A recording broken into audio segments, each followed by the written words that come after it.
26 years ago, a young woman vanished into a rainy night in the town of Satartia, Mississippi, disappearing without a trace just after leaving the backyard of her friend's house, leaving her family shattered in prolonged anguish and confusion. Authorities suspected her ex-boyfriend, who was also the last person to contact her before she vanished, of involvement, but with no body found and almost no leads to pursue, the investigation ultimately stalled. However, throughout all those years, one cold case investigator never gave up hope, clinging to tiny gaps in the file with the belief that the truth of that night was still being concealed. Then one day, when a seemingly meaningless piece of evidence was unexpectedly discovered under layers of swamp mud, he recognized a crucial detail that everyone had overlooked.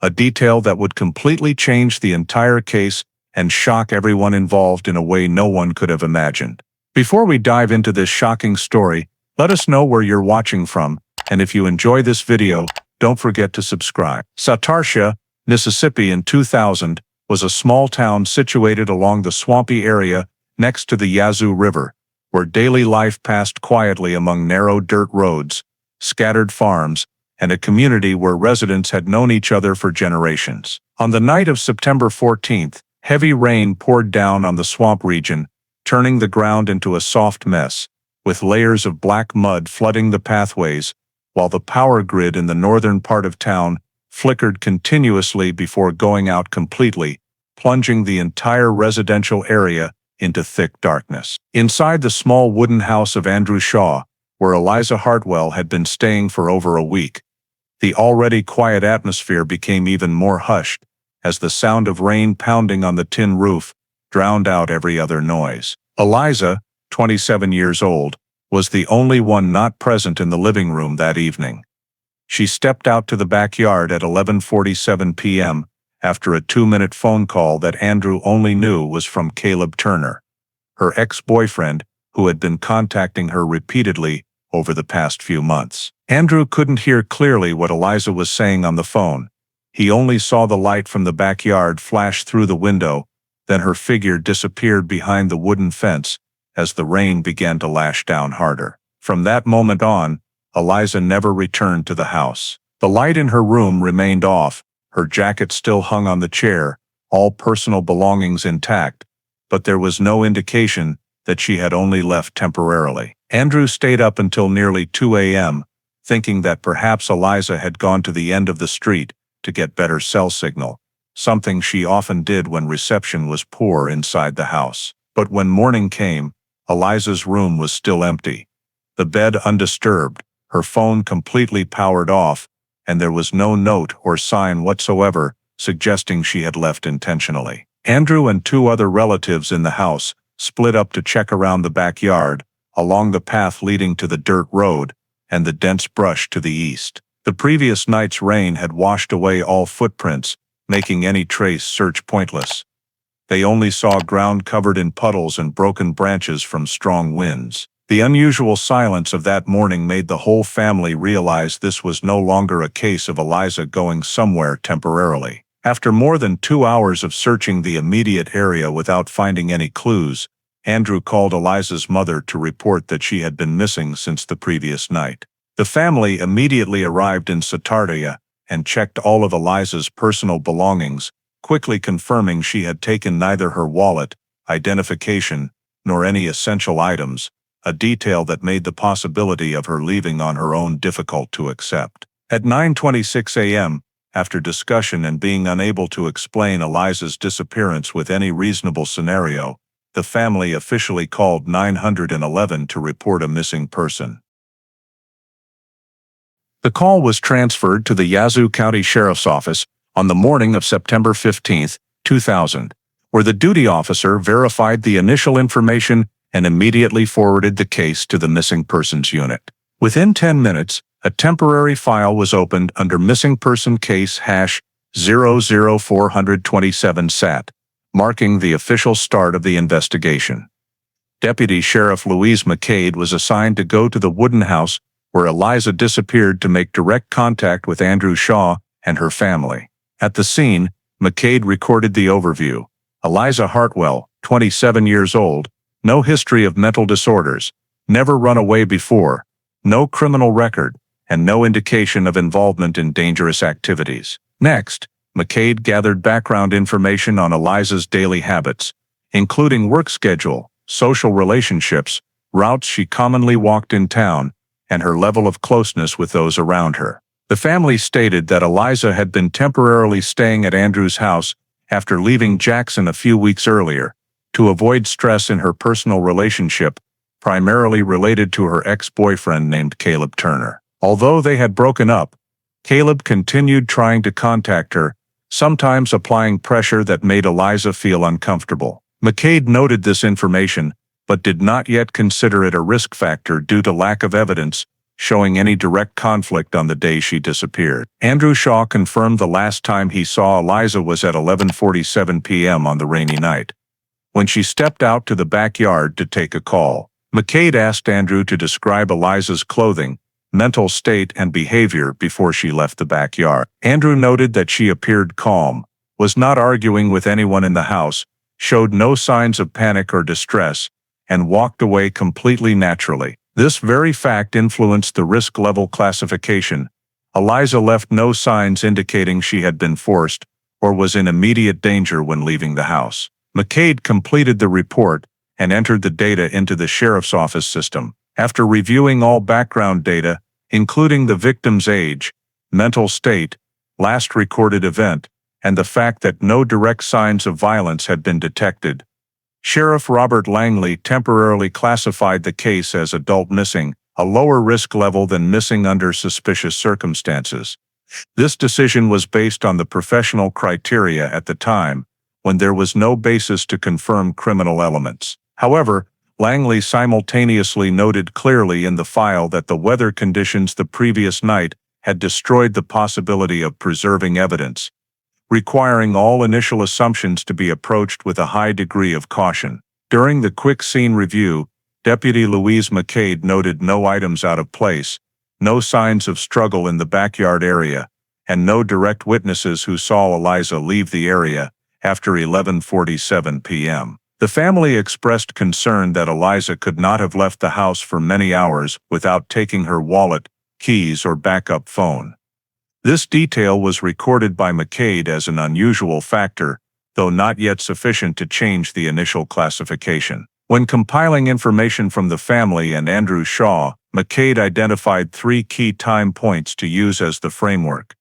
11:47 p.m., the last time Eliza was seen, approximately 2 a.m., the time Andrew stopped waiting for Eliza to return, and 7:30 a.m., when the family confirmed she was completely missing. Based on these points, Sheriff Langley ordered the creation of an initial missing person report, officially placing case #00427 SAT into the basic investigation process of Yazoo County in 2000, while also opening continuous monitoring status for the first 24 hours. At this stage, the force did not focus on a criminal hypothesis, but also did not rule it out, limiting the approach only to what the available information allowed. Immediately after the case was activated, the task force from the Yazoo County Sheriff's Office conducted a survey of the last known location where Eliza Hartwell was seen, the home of Andrew Shaw. As the place where the victim was temporarily staying, and also the last point with witness interaction, the scene was approached according to proper procedure to assess whether it would support or hinder the investigation. Andrew led the team to the back door, the direct exit to the approximately 4-meter-wide backyard, surrounded by an old waist-high wooden fence, the area Eliza typically used to make phone calls due to weak signal inside the house. McCade noted that the back door showed no signs of being forced or tampered with.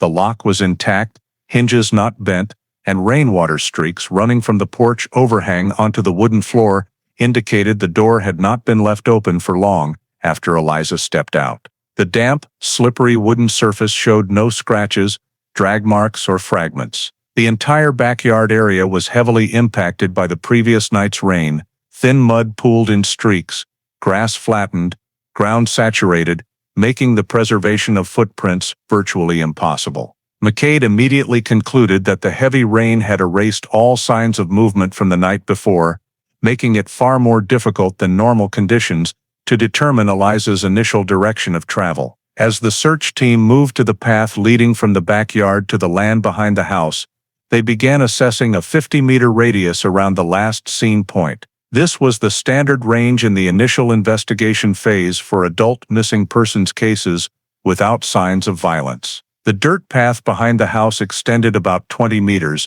leading to a sparse forest to the east and connecting southward to a small road frequently flooded seasonally.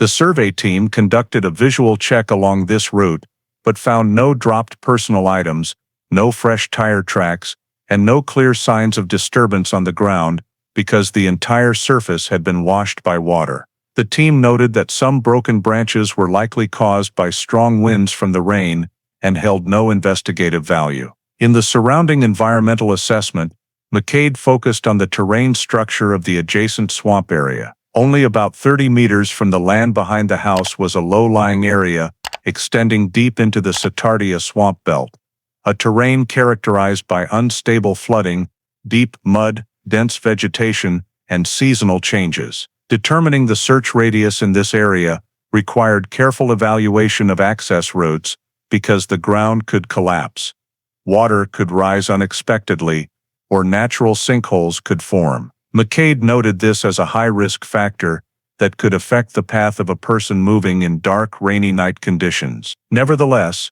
due to the absence of any clear trail leading from the backyard to the swamp edge, the survey team only temporarily recorded the information and did not expand the search deeper without further direction. When checking the ground within the 50-meter radius, they also assessed the wooden fence area surrounding the backyard. No section of the fence was broken or abnormally warped, indicating no one had climbed over or been dragged through it during the night. A few old wooden slats were rotted due to weather, but showed no new damage within the past 24 hours. The path next to the fence leading to the trash can area was also checked, but showed no signs of hurried movement or items left behind. The survey team concluded the inspection by cross-referencing all points in the property with Andrew's statement about the route Eliza usually took when going to the backyard to use the phone. All details were consistent.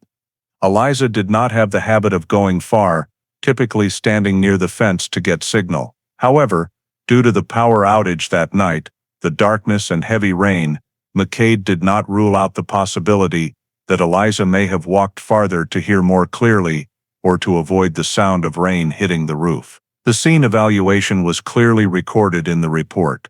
No physical signs of a struggle were detected.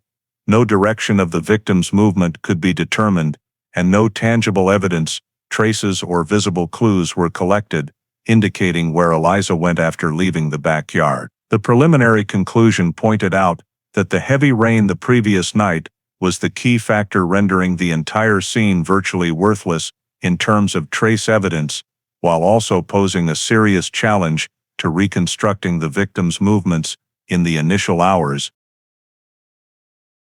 Deputy McCade completed the report and forwarded it to Sheriff Robert Langley, emphasizing that the lack of field data required the investigation to quickly shift focus to other indirect sources of information if it hoped to maintain progress in the early stage.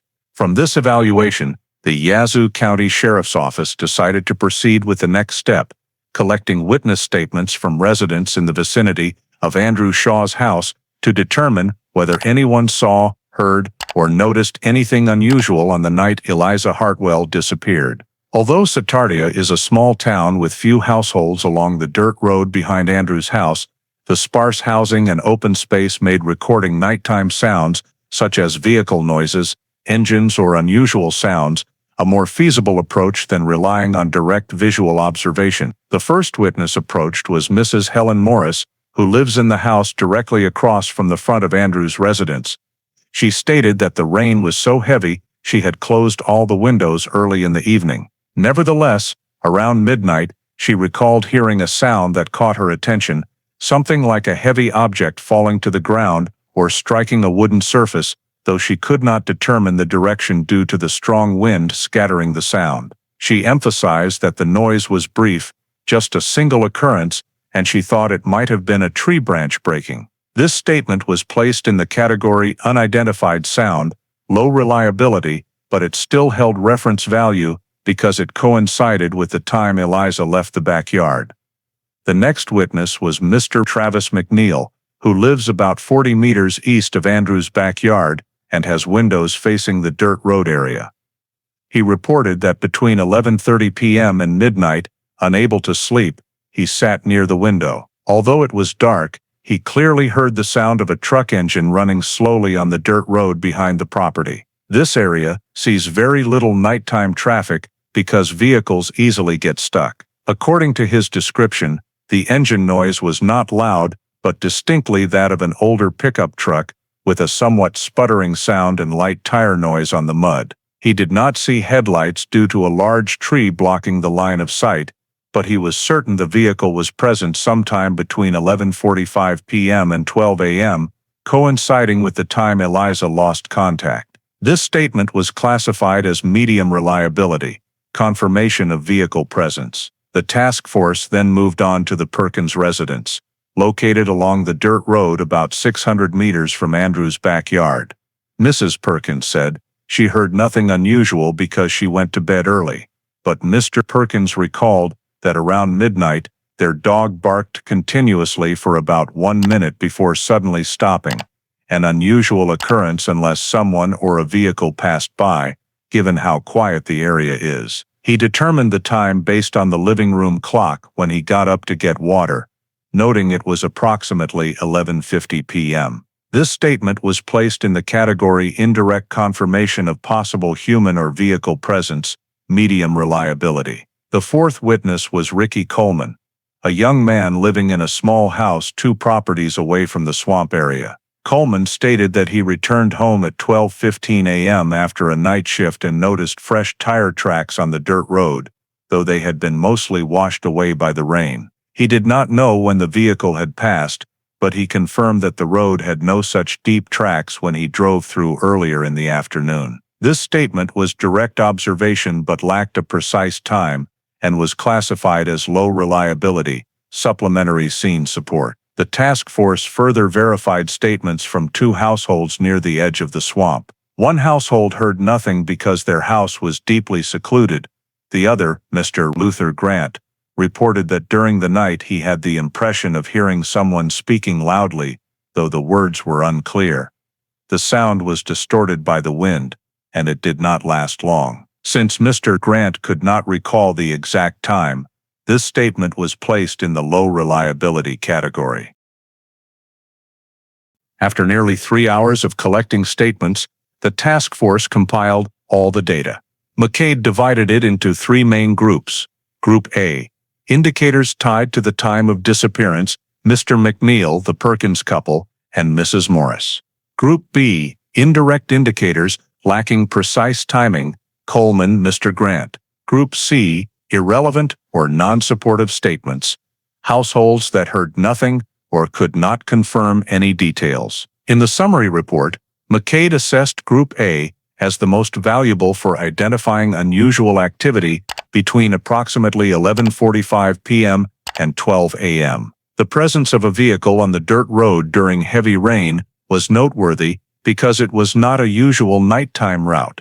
Combined with the Perkins dog reacting at the corresponding time, the task force concluded that there was a human or vehicle presence in the area behind Andrew's house precisely during the period when Eliza left the backyard. However, no witness directly saw Eliza or any interaction between Eliza and the vehicle or another person. This meant that while the statements were helpful, they were still insufficient to form a solid hypothesis. McCade's report emphasized that all collected sound data was affected by heavy rain, strong wind, and darkness, resulting in limited single-source accounts that were difficult to cross-reference. Nevertheless, the recurring time window, from sounds, vehicle, to the dog's reaction, all clustered around 11:45 p.m. to midnight, indicating this was the most critical time frame in the victim's movements before going missing. Ultimately, the statements were entered into case file #00427 SAT with the status no direct witnesses need to expand survey focusing on vehicle presence. The task force prepared to move to the next phase.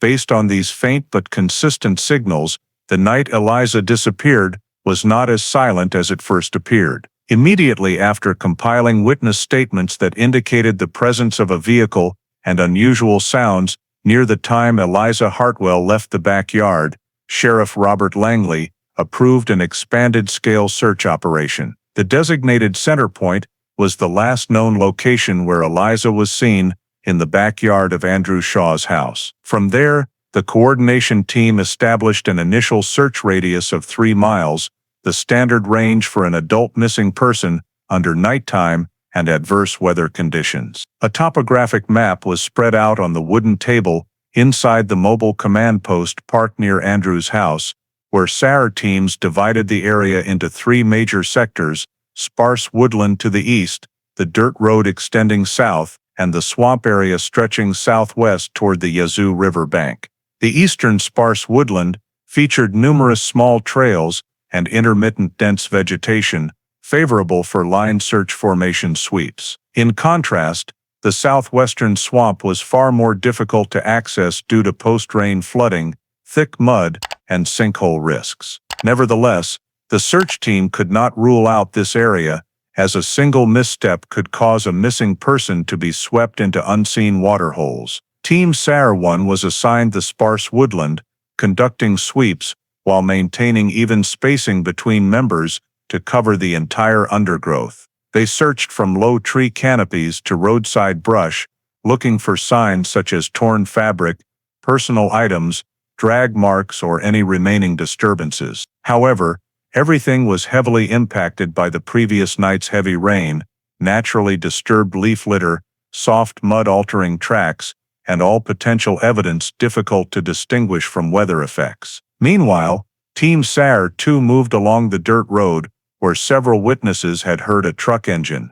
They proceeded southward, checking roadsides and side turnoffs, leading to scattered residences. The muddy surface showed numerous ruts, but it was impossible to determine their age due to continuous hours of rainfall. No dropped items, collision marks, or drag marks were found. Still, inspecting the dirt road helped the team rule out the possibility that Eliza had walked along this route during the rainy night, as no evidence indicated her presence. In the swamp area, Team SAR 3 coordinated with 2 local residents experienced in shallow water navigation to identify accessible paths without boats. They used poles to probe depth and marked safe routes with wooden stakes. But the murky water and thick mud made finding traces nearly impossible. Broken branches or disturbed mud surfaces could easily have been caused by the previous night's rain. No evidence related to human movement or physical signs of someone falling into the water was discovered.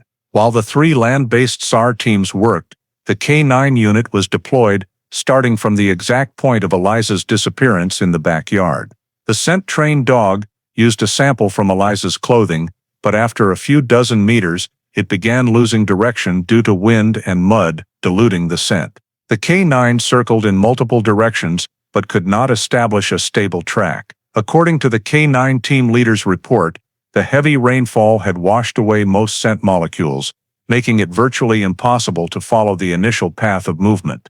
The K-9 unit marked the area as untrackable and concluded that determining Eliza's departure route from the backyard using this method was not feasible. To the west, the Sheriff's Water Patrol unit deployed 2 small boats along the Yazoo River, starting from the nearest access point to the swamp behind Andrew's house. They moved slowly along the water's edge, shining lights into shoreline bushes, reed clusters, and submerged root systems capable of trapping light objects. They searched for signs such as fabric, shoes, personal items, or slide marks into the water. The post-rain current was strong, but no unusual signs appeared. This operation was repeated over a 1.5-mile stretch of riverbank, but remained negative. No evidence of the victim was found. After 5 hours of continuous deployment, the SAR teams returned to the staging point to summarize the data. First conclusion: the entire 3-mile radius from the last seen point yielded no clear signs of Eliza, no scraps of fabric, no personal items, no impact or struggle marks in the woods, no signs of human movement in the swamp, and no suspicious objects along the Yazoo River. Second conclusion. Weather was the single greatest confounding factor, erasing virtually all natural evidence. All teams agreed that any traces present when Eliza left the backyard would have been washed away by the rain within a few hours. Sheriff Langley recorded the results into case file #00427 SAT, closing search phase 1, with the status: no victim indicators detected, need to re-evaluate approach. After concluding search phase 1 without obtaining useful traces, Sheriff Robert Langley decided to shift focus to the only remaining indirect investigative avenue: Eliza Hartwell's phone data, one of the few elements capable of establishing her final interactions on the night she went missing. Although telecommunications technology in 2000 was limited, call logs were still sufficient to reconstruct a communication timeline. Deputy Louise McCade coordinated with the local carrier, Magnolia Cellular, to submit a request for detailed records, call duration, connection times, cell towers used, and numbers most recently in contact with Eliza. It took nearly half a day for the carrier to extract the data, as retrieval at that time was not automated like modern systems. Upon receiving the log, McCade reviewed each entry and quickly identified key information at 11:47 p.m., just minutes before Eliza stepped into the backyard. There was an incoming call from Caleb Turner's number. The call lasted 2 minutes and 11 seconds, then terminated normally, with no indication of abrupt disconnection. The log also showed that Eliza made or received no further calls after that time. If the phone powered off the following morning, as Andrew reported, it was most likely due to a dead battery, water submersion, or manual shutdown. This data was recorded, but the specific cause could not be determined. The log also provided information on the cell tower Eliza's phone connected to during the 11:47 p.m. call. The nearest tower was located north of Satartia Road, about 1.5 miles from Andrew's house. However, 2000-era tower-based positioning did not allow for precise location within a small area. The tower only indicated a general coverage zone and could not reveal whether Eliza had moved or remained stationary at the time of the call. This meant the investigation could not confirm whether she left the backyard immediately after the call or stayed within the Andrew property area. McCade continued checking the cell towers Eliza's phone had connected to over the preceding 24 hours. The results showed the phone primarily latched onto 2 towers near Satartia, consistent with her staying at Andrew's house all day. There were no unusual signs such as connections from unfamiliar locations or movement outside her temporary residence area, leading police to rule out the possibility that Eliza had left the house earlier or arranged to meet someone outside the vicinity. However, the log had one major limitation: 2000-era systems recorded only voice calls and did not store text message content or data usage details. If any text messages were exchanged between Eliza and Caleb before the 11:47 p.m. call, police had no way to retrieve them. This left the psychological context, possible arguments, or content of their communication on the night of the disappearance completely obscure. McCade noted this factor in the file with the comment, "Unable to determine nature or content of the call, insufficient data to assess level of risk." Nevertheless, the fact that the final call came from Caleb Turner placed his name on the list for deeper interview in the next phase. The carrier also confirmed that the system lacked real-time mobile location logging like modern technology, and determining direction of travel based on tower handoffs was not possible in an area with low tower density like Satartia. This led to the conclusion that telecommunications data could not provide clues about Eliza's possible direction of travel after 11:47 p.m.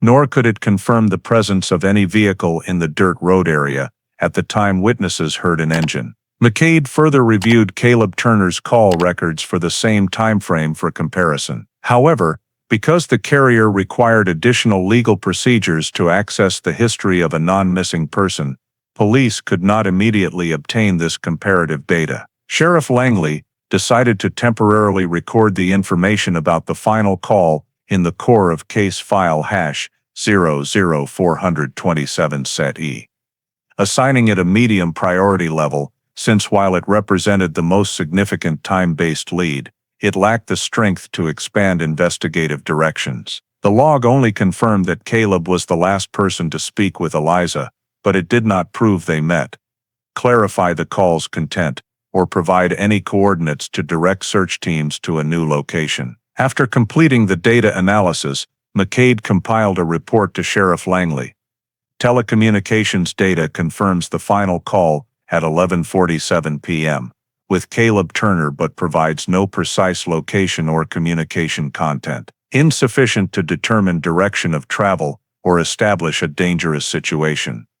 Unable to expand investigation based on this data at this time. Thus, the carrier information became merely a single time marker rather than a key to breaking the initial deadlock. The sheriff noted the results and prepared to move to the next line of inquiry, even though everyone understood that the lack of advanced technological data in 2000 had created gaps the investigative team could not immediately fill. Immediately after completing the phone data analysis and determining that the investigation could not be expanded through telecommunications, Sheriff Robert Langley directed the task force to focus on evaluating the surrounding terrain to identify plausible movement routes from the backyard of Andrew Shaw's house.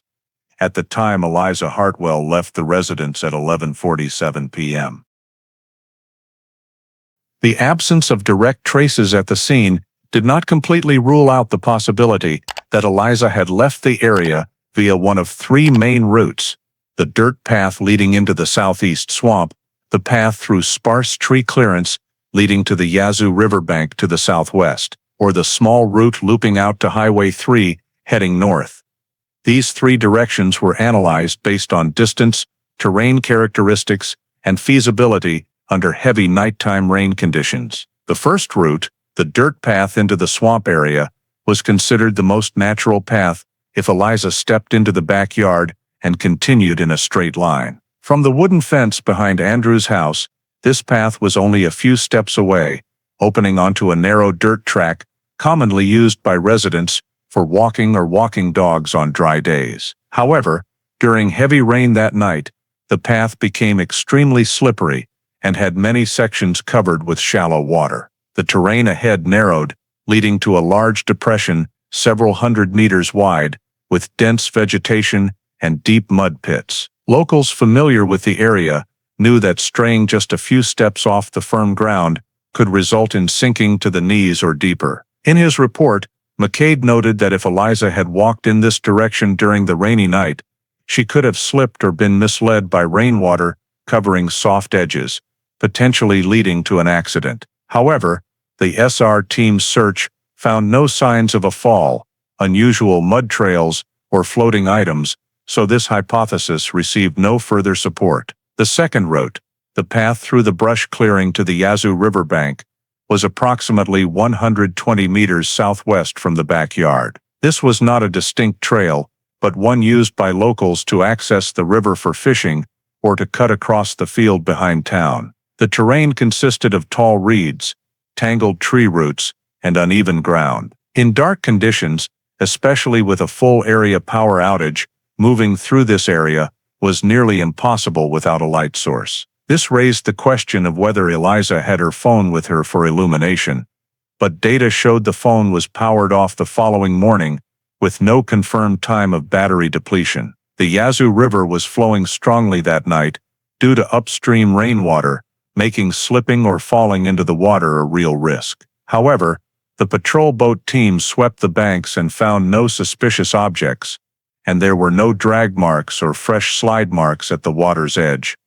So this direction was assessed as feasible but unsupported by evidence. The third route, the small loop out to Highway 3, ran opposite to the swamp and river. To reach Highway 3 from the backyard, Eliza would have had to circle around the side of Andrew's house or follow the dirt path, but turn right instead of left toward the depression. This was the easiest of the three routes, because the ground was higher and not flooded, though still muddy after rain. Highway 3 was a lightly traveled road at night, but remained the town's main thoroughfare, The possibility of Eliza walking out there in the heavy rain, while low, was not entirely eliminated. However, no witnesses reported seeing her on the road, and no vehicles reported nearly striking or spotting a pedestrian in the bad weather. Moreover, the fact that she left the house without a coat or wallet made a long walk seem highly implausible. McCade incorporated these three directions into a comprehensive analysis,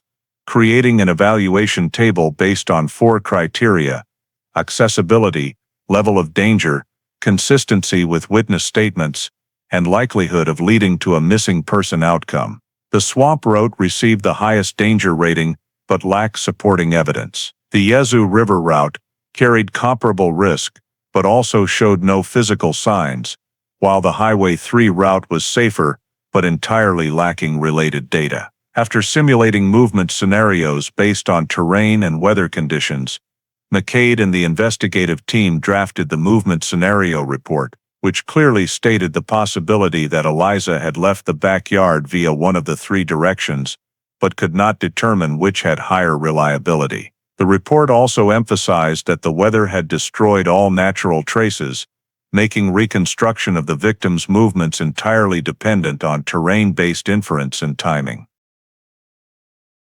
Sheriff Langley signed off on the report and entered it into case file hash 00427 SAT, with the note, 3 feasible directions, no priority direction, requires additional data to narrow scope.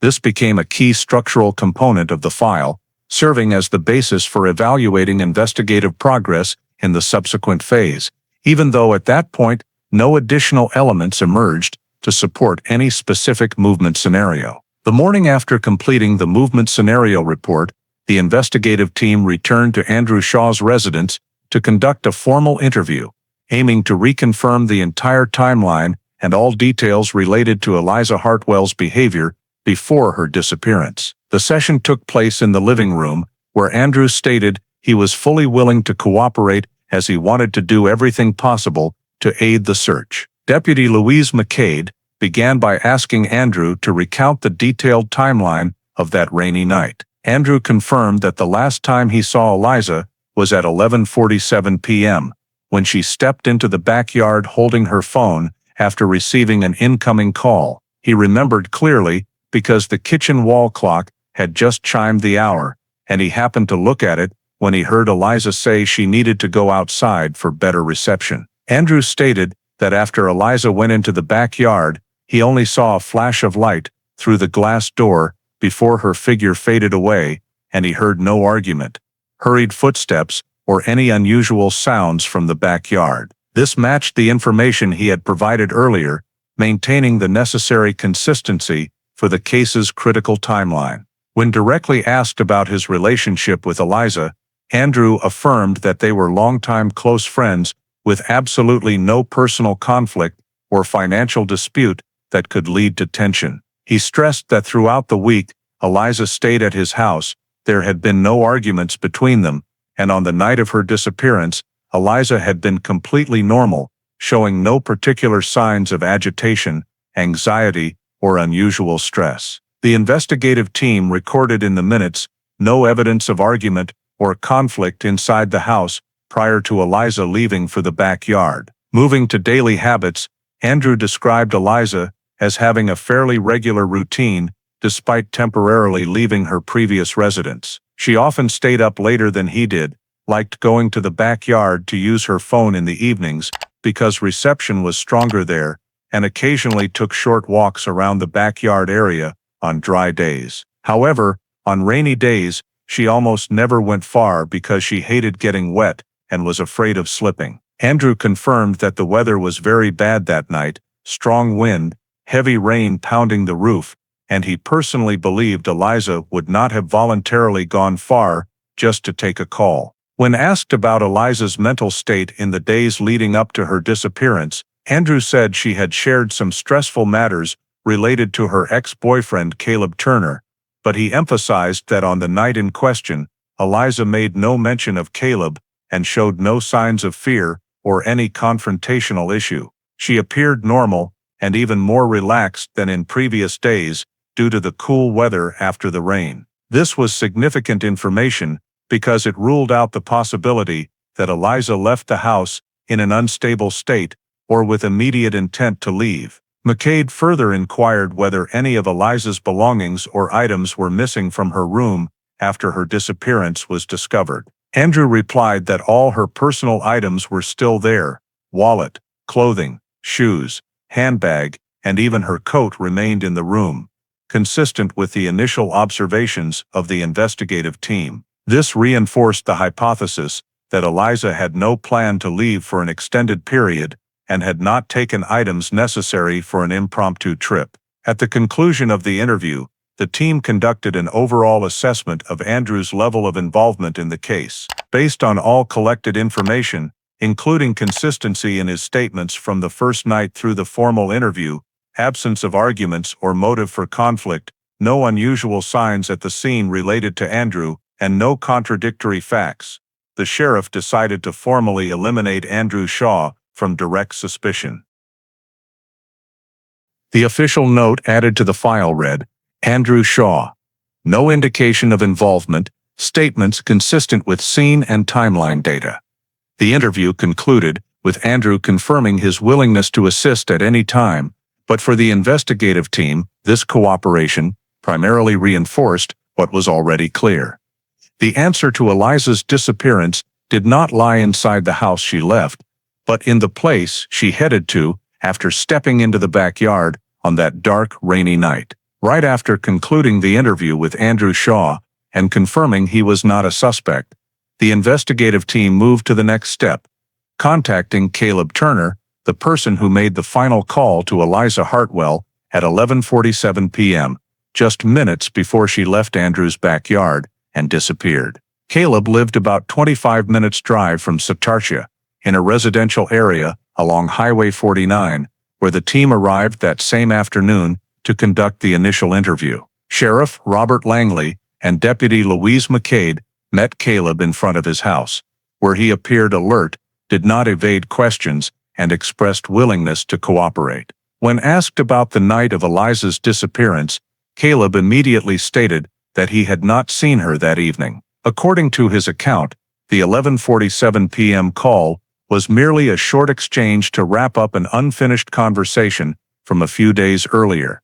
He stressed that the call was not argumentative or threatening. Caleb said he had been home all evening, working in his garage, and had not left after 9 p.m. When the team asked about the content of the call, Caleb only said he wanted to clear up a few old matters and that Eliza seemed normal, after which they said goodbye. However, when McCade asked him to explain why the call occurred near midnight and was immediately followed by Eliza's complete disappearance, Caleb hesitated, only replying that he didn't know and didn't think anything had happened. This was noted in the record because this evasive attitude did not align with his earlier strong assertion that the call wasn't important. After concluding the portion on the call timing, the team compared Caleb's statement with Magnolia cellular phone logs. Data showed the call lasted over 2 minutes, longer than the "just a few words to finish" description Caleb provided. McCade asked whether any tense or argumentative content had occurred.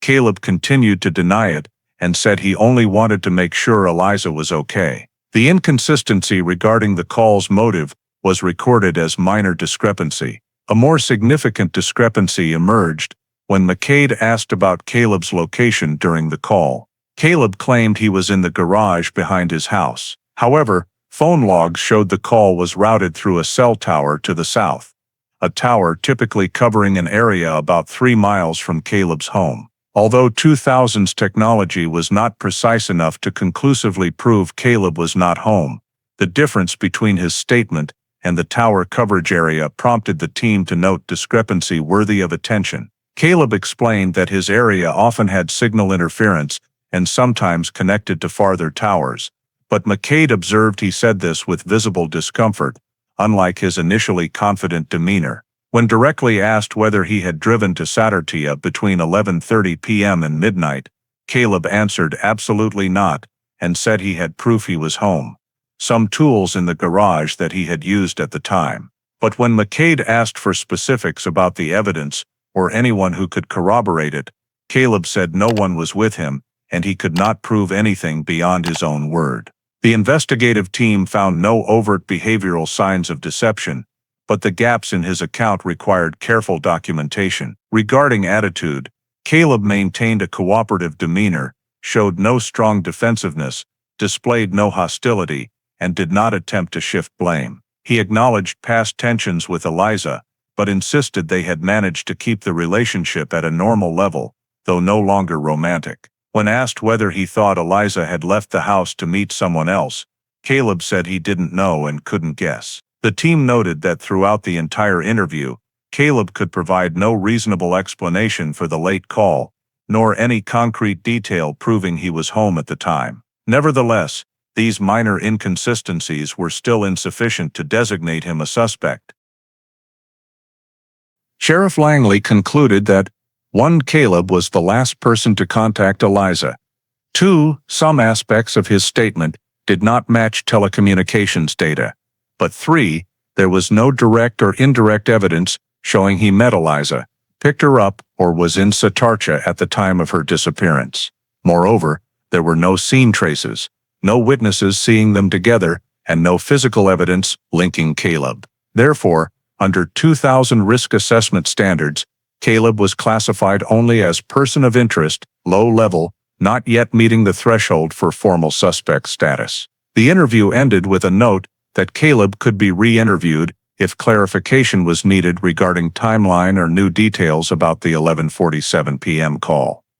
But at that point, the team lacked legal or operational grounds to treat him as a primary focus. When the interview with Caleb Turner concluded without any breakthrough, Sheriff Robert Langley gathered all reports from the investigative teams to conduct a summary of the initial investigation phase, determining whether Eliza Hartwell's disappearance had sufficient elements to warrant expansion or should move to a pending data status. Key findings were quickly grouped into 3 main categories: physical evidence, witnesses, and scene. In the first group, physical evidence, the file clearly stated no items belonging to Eliza were found within a 3-mile radius of her last known location. No torn fabric, no shoes, no dropped objects, or signs that the victim carried and then lost items while moving.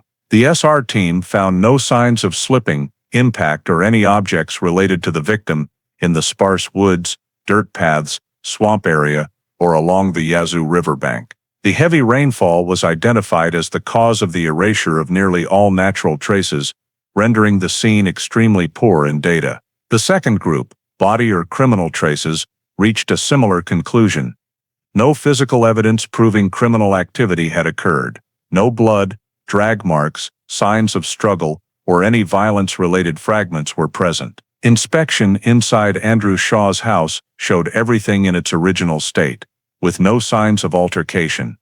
The backyard and surrounding area showed no indications of force, break-in, or unusual movement. No witness saw Eliza after 11:47 p.m., and no one saw her approach or leave with any individual. This prevented the team from determining whether the case involved criminal elements or was simply a person missing in a hazardous environment. The third group, direct witnesses, showed that no one had seen Eliza leave the backyard or move in any direction. Collected statements only included vague sounds, a truck noise, and the Perkins dog's reaction, but no direct witness saw Eliza or any interaction with another person. These statements helped establish the timing of activity in the area, but could not confirm that such activity was related to Eliza's disappearance. Upon reviewing telecommunications data, the team noted the 11:47 p.m. call from Caleb Turner as the only significant time marker, but with no content and no precise location.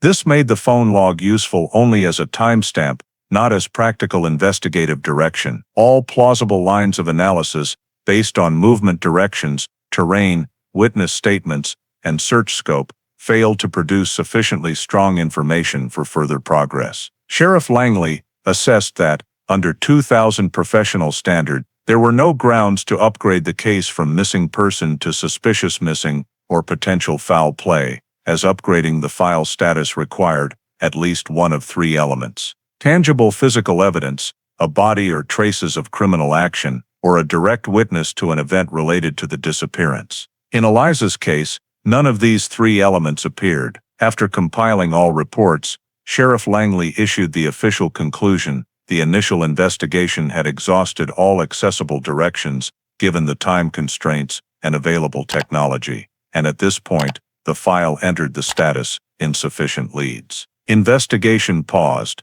This did not mean the case was permanently closed, but it would not be actively pursued unless new information, additional witnesses, or physical evidence emerged.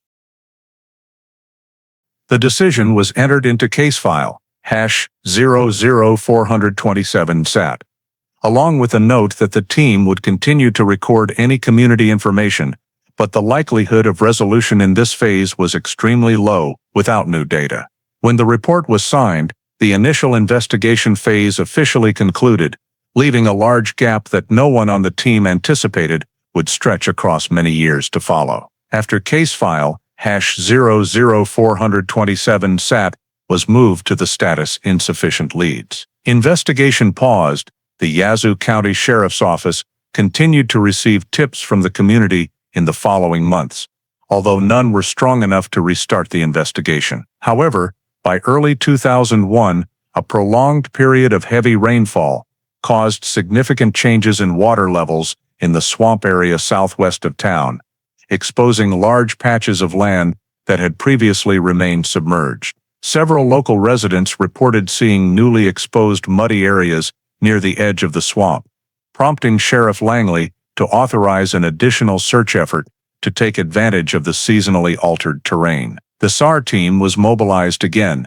this time with a clear objective to expand the search deeper into the swamp, beyond the area surveyed in 2000. Prior to deployment, the command group used seasonal water level maps provided by the Mississippi Department of Environmental Quality, marking zones that had the lowest likelihood of being flooded during the 2000 rainy season, but were now exposed due to natural water level fluctuations. These maps revealed a long ridge of higher ground extending southward that had previously been completely covered by water, but was now accessible on foot using swamp wading equipment. This was an area that had never been checked during the initial search. The SR team was divided into three groups, equipped with probing poles, small flotation mats, anchor lines, and specialized wading boots. They entered the core swamp area early in the morning when water levels were at their daily lowest, moving along ridges and newly exposed mudflats. However,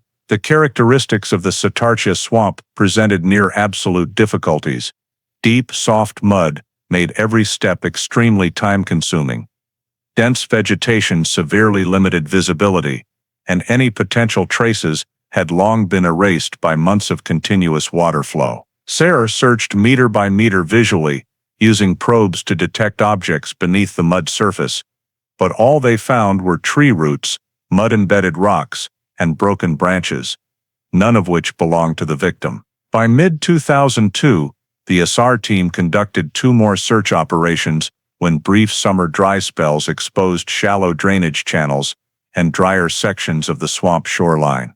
During one survey, they discovered a hardened dirt trench resembling an old trail, but after expert examination, it was confirmed to be a natural erosion feature caused by water flow, not evidence of human activity. Areas with dead trees or protruding roots were also manually probed with soil knives, but revealed no hidden or previously drifted objects. Throughout 2001, 2002, and 2003, the SR team consistently applied the same scanning method, delineating zones based on water level maps, accessing newly exposed ridges, checking swamp edges, and areas where water had receded along flow lines. Yet each operation ended with the same conclusion: no remains or any items related to Eliza Hartwell were discovered. In an internal report at the end of 2003, McCade explicitly noted that the nature of the Satartia swamp terrain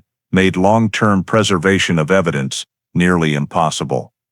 If Eliza had ever entered the swamp, natural elements would have erased all signs within the first few hours or days, rendering follow-up searches years later incapable of recovering evidence. Although no additional useful data was found, the investigative team archived all results in the file, meticulously marking every area that had been thoroughly checked to prevent future duplication. At the end of 2003, Sheriff Langley concluded that all feasible search directions within the swamp, based on water level fluctuations and expanded range, had been exhausted to the limits allowed by the terrain. He then signed the file update for #00427 SAE, Supplemental Searches 2001, 2003. No body, personal items, or traces found. No new elements. With this result, Eliza's disappearance case fell back into silence, with no data emerging to provide any new investigative direction.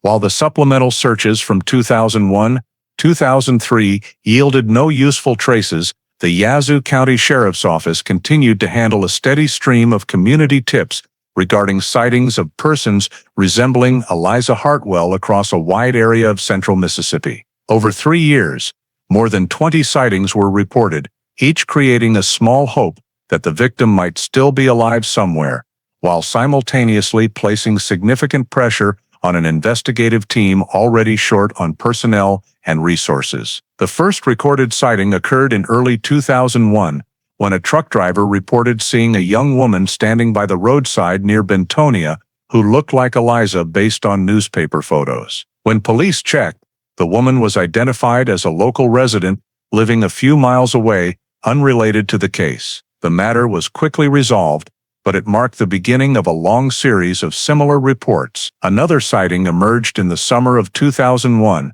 when a gas station attendant in Yazoo City reported that a woman resembling Eliza had purchased water late at night. However, the VHS security footage was blurry and the face could not be identified, forcing the investigative team to trace receipts, check common routes, and interview individuals present during that time slot. Ultimately, the woman was identified as a temporary migrant worker staying nearby. One more entry was added to the sighting file, but it brought no progress. 2002 recorded the highest number of sightings when local media revisited the case on the second anniversary of the disappearance with no resolution. A waitress at a diner near Vicksburg reported seeing a woman who looked 80% like Eliza, accompanied by an unfamiliar man. When investigators took her statement, the reporting witness could not provide specific facial details. Review of the diner's security camera footage was inconclusive due to poor image quality and high customer volume during that period. After 3 days of verification, police determined the woman was a tourist from Louisiana. Another sighting that year claimed Eliza was seen near the Grenada Lake Resort area, but upon investigation, the location was too crowded for identification, and no one else corroborated the information. One of the most time-consuming sightings came from a store owner in Canton who claimed to have spoken with a woman who said she didn't clearly remember where she was from. By the time investigators reached the store, the woman had left. Security cameras only captured her back, insufficient for comparison. A week later, the woman was located and identified as a homeless person who frequently passed through the area, with no connection to Satartia or Eliza Hartwell. All of these sightings were entered into the file and classified as unverifiable, misidentification, or unrelated. In addition to sightings of lookalikes, the investigative team also received numerous reports of objects suspected to be the victim's personal belongings. In 2002, a fisherman reported finding a woman's shoe floating near the Yazoo riverbank. Investigators recovered and photographed it for comparison with Eliza's belongings, but the size and style did not match. Another case involved a bracelet found in a sparse woodland, but after Andrew's review, he confirmed it was not hers. Each of these incidents diverted resources, as every suspected item had to be treated as potential evidence until ruled out. In his 2003 report, Sheriff Langley noted that more than 200 man-hours had been expended verifying false sightings and erroneous tips. This significantly impacted staffing, especially in a small county like Yazoo, with only a limited team capable of handling complex missing persons cases. He emphasized that most false sightings stemmed from community anxiety or inaccurate long-term memory-based identification. Nevertheless, the sheriff affirmed that all tips were treated seriously to ensure no real leads were overlooked. By the end of 2003, the official conclusion was entered into the file. A total of 20-plus sightings verified as false or unrelated. No new data supporting investigative leads. This finding further reinforced the reality that Eliza's disappearance had reached a dead end both at the physical scene and from community input, with no signal strong enough to break the prolonged stalemate. By early 2005, after nearly 5 years, without any credible trace or reliable information regarding Eliza Hartwell's disappearance, the Yazoo County Sheriff's Office was required to conduct a final case review to determine the file's status in accordance with state procedural standards. This comprehensive review lasted several weeks, as the entire case file had to be re-examined from the beginning to ensure no errors or blind spots had been overlooked in previous investigative phases. Deputy Louise McCade and 2 other investigators were assigned to compile all data, scene reports, witness statements, terrain analysis, SAR search reports, telecommunications data, and the more than 20 sightings and suspected items that had been verified. When revisiting the 2000 timeline, McCade created a comparison chart of the 8 core questions in a missing persons case. When the victim left, from where, what possessions she took, any conflicts or threats, physical evidence at the scene, direct witnesses, indicators of self-harm risk, and motive for voluntary departure. All answers remained identical to those at the time the case was opened: departure time established, location clear, but no physical evidence, no direct witnesses, no signs of violence, no motive for voluntary disappearance, and no evidence of criminal involvement. The review of the 2001-2003 searches confirmed that SAR had accessed every feasible area within a range of several miles, including the swamp and river corridors. Each operation was fully documented, with search area maps, terrain condition descriptions, and confirmation that no remains or belongings were found. The review team affirmed that the entire search process had met the professional standards of the time, with no significant areas overlooked. Community sightings, although time-consuming to verify, were fully categorized, and all were concluded to be unrelated or unverifiable. The review explicitly noted that none of the 20-plus sightings held legal value or grounds for expanding investigation into a specific area. The final portion of the review concerned telephone data, one of the few elements with clear timestamps. However, the 2000 call logs were too limited to generate progress: no location data, no message content, no anomalies beyond the final call from Caleb Turner. The review team assessed that the technology of that era did not allow for further meaningful analysis. Upon completion, all findings were presented to Sheriff Robert Langley in a lengthy report, with the concluding sentence highlighted in bold: "No further viable investigative directions exist. No basis for maintaining the file in active investigation status." With this conclusion, Langley was required to take the final step under Mississippi state procedure: reclassify the case as a cold case. The official closure date was April 2005. The new case code was updated to cold case #00427 SAT, retaining all original disappearance file data. The file was transferred to the Sheriff's Office Cold Case Storage Unit with the notation: "May be reopened upon the emergence of new physical evidence, new witnesses, or new technological data permitting reanalysis." This decision marked the end of nearly 5 years of active investigation and confirmed that, throughout that entire period, no piece of evidence indicated whether Eliza Hartwell was still alive or deceased. The town of Satartia, after years of hoping for an answer, officially entered a prolonged period of silence as the case was frozen along with all its unanswered questions in cold case #00427 SAT.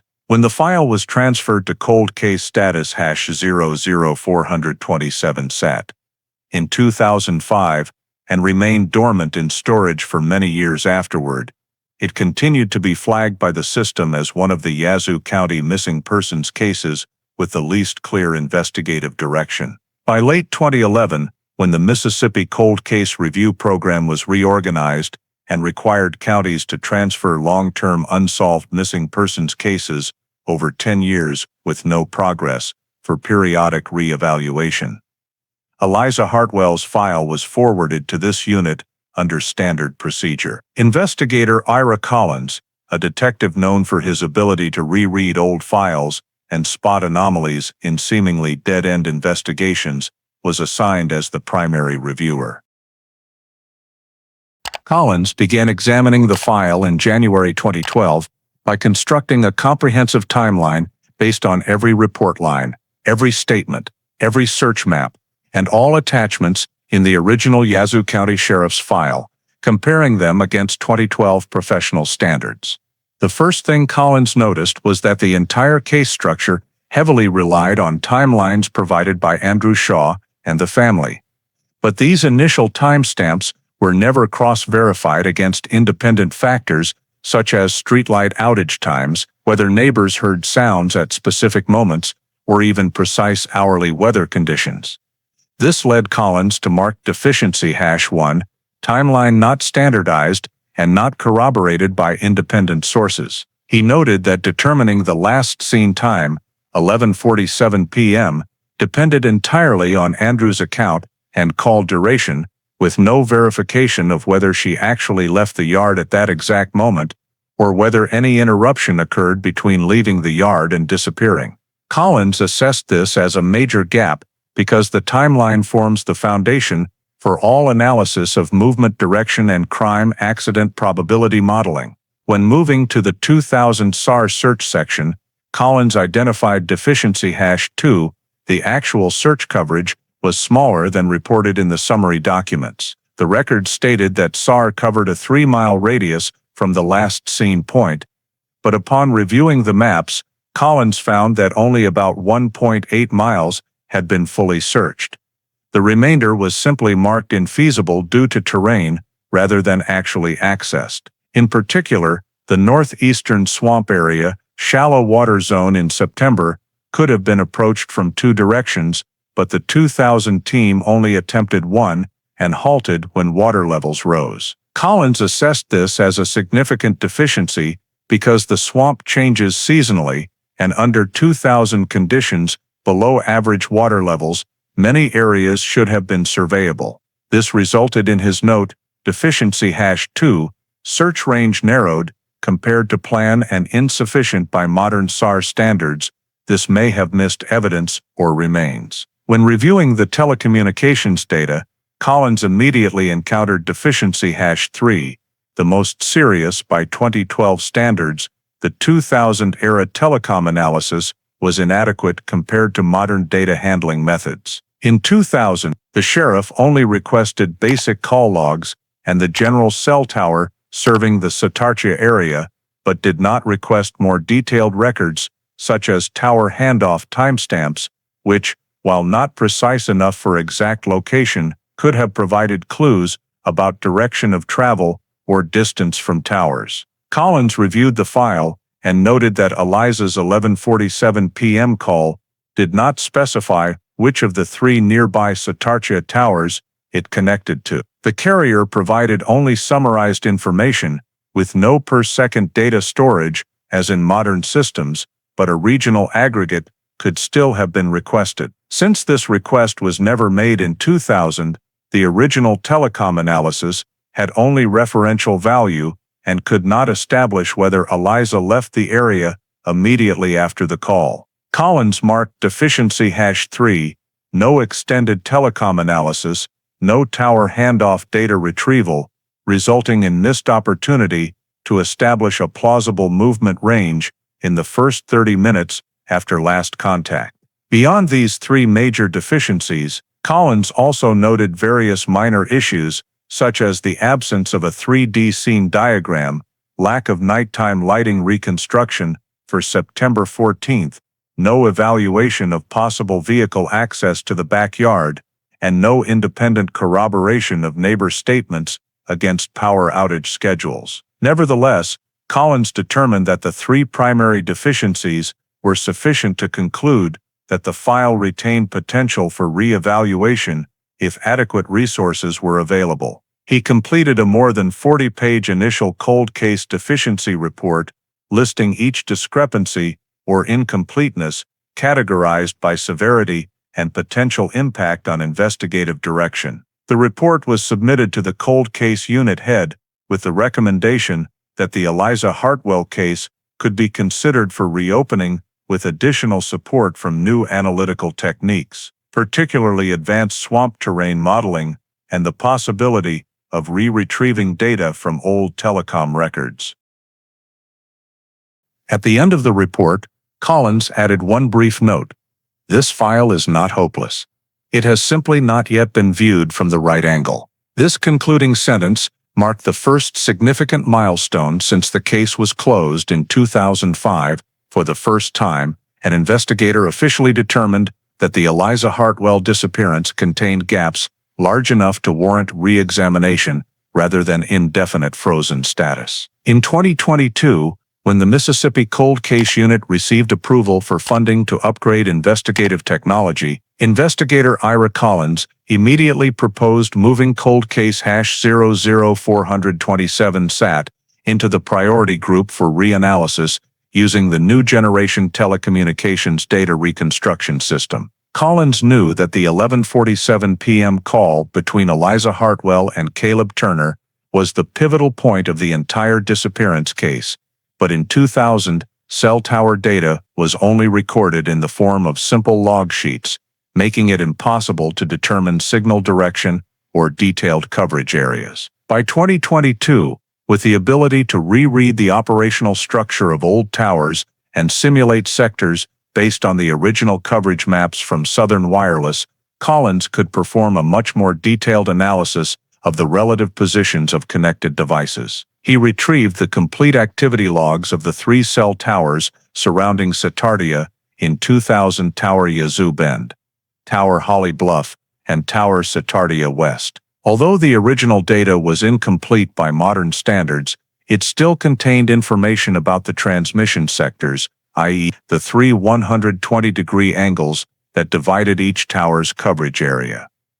Collins combined the 2000 historical maps, terrain data, and wave propagation simulation under the heavy rain and nighttime conditions of the incident date to determine which sector Caleb's device had connected to during the time window of 10:40 p.m., 12:30 a.m., the period when he claimed he never left his home south of Yazoo City. When analyzing the 21 surviving switch traffic records, still preserved in the old network backup system, Collins noticed a detail that fell outside the normal movement pattern of a stationary device. Caleb's phone signal jumped from sector W2 of Tower Yazoo Bend to sector E1 in less than 4 minutes, then returned to W2, and later jumped again to sector S3 of Tower Satartia West. Such consecutive sector handoffs could not have occurred if Caleb had truly remained at home, since his residence was 14 miles away from the boundary of sector E1,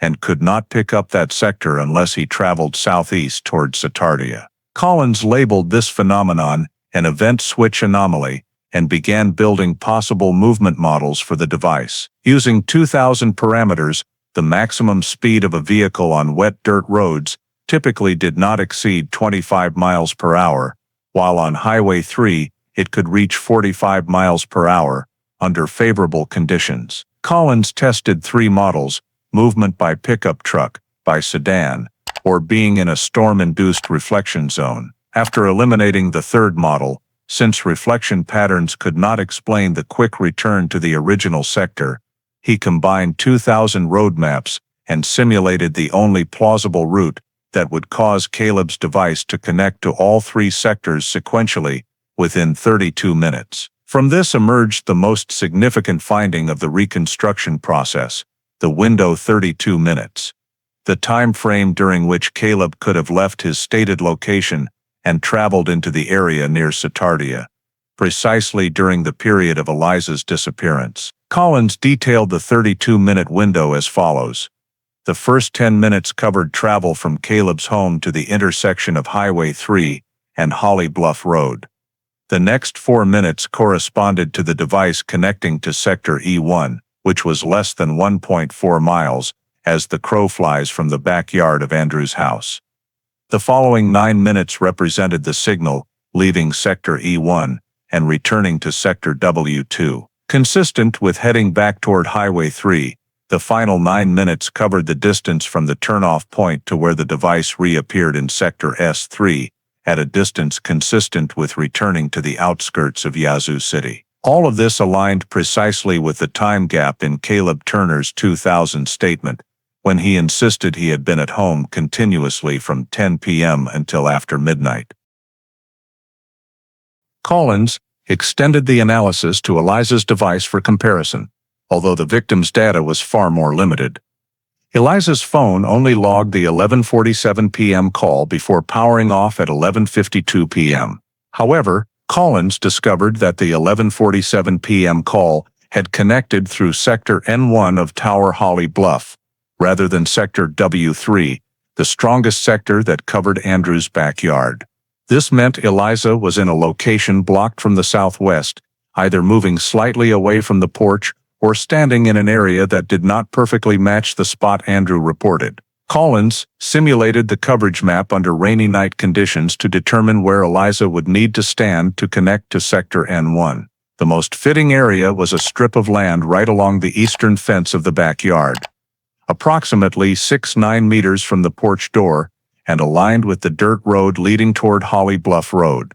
When cross-referenced with the Window 32 minutes model, Collins noticed that the assumed travel route of Caleb passed directly through the area where Sector N1 could receive a signal from Eliza's phone. To produce the final report, Collins created the 2022 Reconstructed Chronological Event Map, a time-space reconstruction map from the moment Eliza stepped into the backyard until her phone powered off. The timeline was divided into 4 layers: 1 timeline data from the 2000 statements, 2 original cell tower data from the case file, 3 sector analysis data based on 2022 algorithms, 4 combined events of Caleb's and Eliza's devices to create a unified sequence. The resulting model showed an overlap window between 11:44 p.m. and 11:52 p.m., during which Caleb's device appeared in the coverage area near Satartia at the exact time Eliza made her final call. Collins noted in the report, "This is the first time since 2000 that the timelines of the 2 individuals intersect spatially and temporally with an error margin of less than 500 meters. The new complete timeline report was accompanied by 3 maps: 1 original 2000 sector map, 2 simulated movement path model, 3 coverage comparison map at the time of the call. The document was submitted to the Cold Case Review Division with a strong recommendation that the Window 32 minutes met the threshold to reopen the investigation into the possibility of direct contact between Caleb Turner and Eliza Hartwell during the time of the disappearance." This finding marked the first significant change in the case since 2005, when the victims and the last person to contact her timelines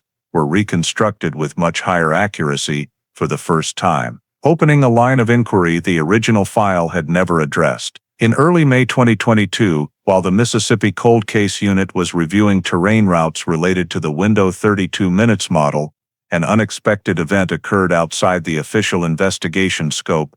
A crew from the Department of Wildlife, Fisheries and Parks, while dredging a drainage canal north of Satartia to clear seasonal silt buildup, discovered a small metal object caught in the sediment collection net. At first, they thought it was just an old electronic device discarded in the water years earlier, but once the mud was washed away, the shape of a late 1999-2000 flip phone emerged. Notably, this device matched the model listed in Eliza Hartwell's case file, a black flip phone with an extendable antenna, a type rarely found intact after more than 2 decades underwater. One of the workers noticed that the back still bore the Southern Wireless Carrier logo, distinguishing it from the cheap knockoffs commonly found in canal trash. He immediately reported it to the site supervisor, who quickly realized the discovery location was less than 0.8 miles from the 2000 SAR search area and about 600 meters as the crow flies from the dirt road leading to Andrew Shaw's backyard. These coincidences prompted the supervisor to contact the Yazoo County Sheriff's Office directly rather than log it as ordinary debris. When Deputy Louise McCade arrived at the scene, she immediately recognized the potential that the device belonged to Eliza, since the original file noted that the victim's phone had never been recovered, a critical detail that had prevented further analysis of forced contact or voluntary departure scenarios. McCade secured a small area around the recovery site to preserve evidence before transferring it to the cold case unit. Investigator Ira Collins arrived quickly, observed the remaining mud on the battery cover edges, and determined that although the device was completely hardware dead, the SIM card, if intact, still had a chance of containing data, as SIM cards from 1999, 2000 primarily stored contacts, some SMS messages, and occasionally basic call history in simple encoded form. Due to prolonged water exposure, the battery had fully decomposed, but the SIM card remained securely seated in its protected slot, suggesting some survival potential. Collins prepared a preliminary evidence receipt, sealed the entire device in an anti-static bag, and transferred it to the Mississippi Bureau of Investigation Forensics Laboratory for data recovery assessment. At the lab, technician Harriet Long, highly experienced with damaged SIM cards from late 1990s phone generations, followed the micro-cleaning protocol, washing with 99% isopropyl solution, low temperature drying at 40 degrees Celsius for 6 hours, then scanning the chip surface structure with an electron microscope. Preliminary results showed the SIM lock was intact, and although the chip surface exhibited corrosion, the storage structure remained viable for data reading attempts. Harriet used a specialized SIMCON analyzer to access each fixed memory sector. The first read attempt yielded no response, but after fine-tuning the current supply, the IMSI code appeared on the second attempt, confirming the SIM had functioned normally before the device lost power. More importantly, data blocks 03 and 06 indicated the presence of SMS-related fields connected to the night of Eliza's disappearance. At this stage, the lab could not yet determine the content or legal value of that data, but the mere fact that the SIM retained information was sufficient for Collins to draft an interim report. The first piece of physical evidence, potentially linking directly to the victim after 22 years, had been confirmed. While the lab continued detailed recovery work, Collins returned to the canal site to complete a hydrographic map, cross-referencing 2000 water levels with current data. Archived records showed that on the rainy night of September 14, 2000, the canal water level rose about 1.2 feet above normal, with strong northward flow capable of carrying lightweight objects. If the phone had fallen into the area east of Andrew's backyard, the position suggested by the 2022 sector model for Eliza's location during the call, the device could plausibly have drifted into this canal, become buried in sediment, and only resurfaced when the dredging project reached deeper soil layers, reinforcing the physical plausibility of the entire event chain. A few days later, when MBI announced that the recovery process for the remaining usable SMS packets had been completed, Collins returned to the lab to receive the final extraction results. Harriet reported that the SIM stored 3 messages in intact form and 1 final message that was fragmented but still readable in its core content. This message was sent at 11:49 p.m., just 2 minutes after the last call between Eliza and Caleb, and became the final communication milestone before the device powered off at 11:52 p.m. After reconstructing each remaining byte and applying a contextual prediction model for legacy SMS, Harriet presented Collins with the recovered content. An, sen, an, gun, an, gin, an, gi. Oh. Although missing some initial characters, the main meaning remained clear, and the metadata showed the sending number belonged to the Southern Wireless Range, matching the group of numbers associated with Caleb Turner. Since the SIM stored 2 numbers labeled CT and CT2, the technician compared the sending source code with both entries. Although the last 3 digits of the ID code were corroded, the initial sequence of the message showed a higher match with the CT2 entry, which was a number not mentioned in the 2000 records. This led Collins to note, likely sender CT2, unreported secondary number associated with Caleb Turner. The fact that Caleb had used 2 phone numbers but only declared one during the 2000 investigation became the first documented indication of dishonesty. When integrating the message content into the 2022 timeline, Collins created a matching chart between events from the SIM, events from the cell tower sectors, and the reconstructed timeline from the window 32 minutes model. This combination produced a far more complete sequence of events than any previous investigative phase. 11:47 p.m. Eliza receives a call from Caleb and steps out to the backyard.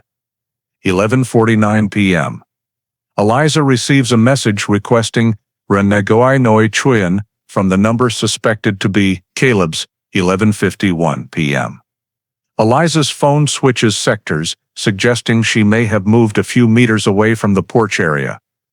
11:52 p.m. The device receives an unsuccessful incoming call attempt, then powers off.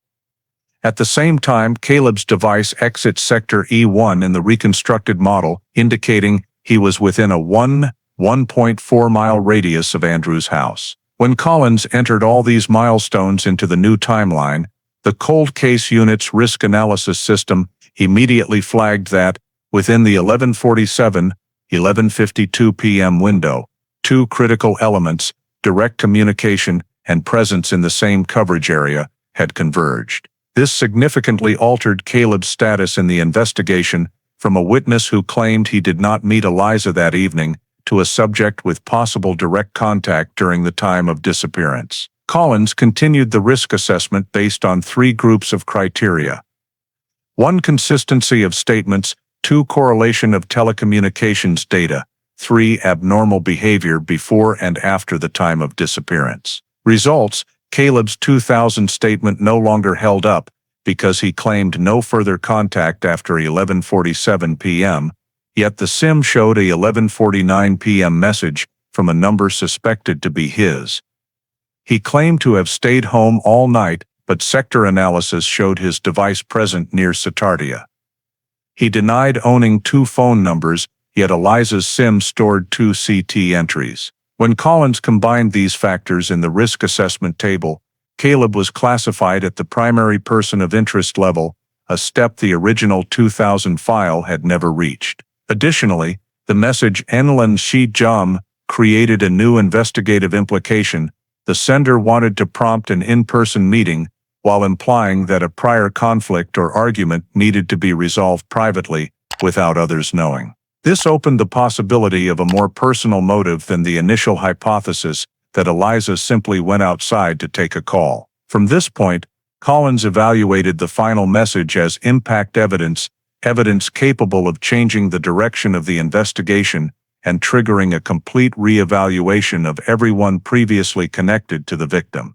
After finalizing the recovered SMS integration report, Collins determined that the entire sequence leading to the moment of disappearance had taken a different turn. Eliza did not leave the backyard for a random or private reason. She was requested to Ron Gawai immediately after the call with Caleb, and just 2 minutes after this message, her phone ceased functioning. This precise time gap corresponded exactly with Caleb's window 32 minutes, transforming the event from coincidence into a causal chain that required deeper examination. From the new data, Collins created the final risk analysis section table, in which Caleb ranked first with a high assessment based on 3 pillars: sector presence match, existence of the second phone number, and the appearance of a critical message at a sensitive time.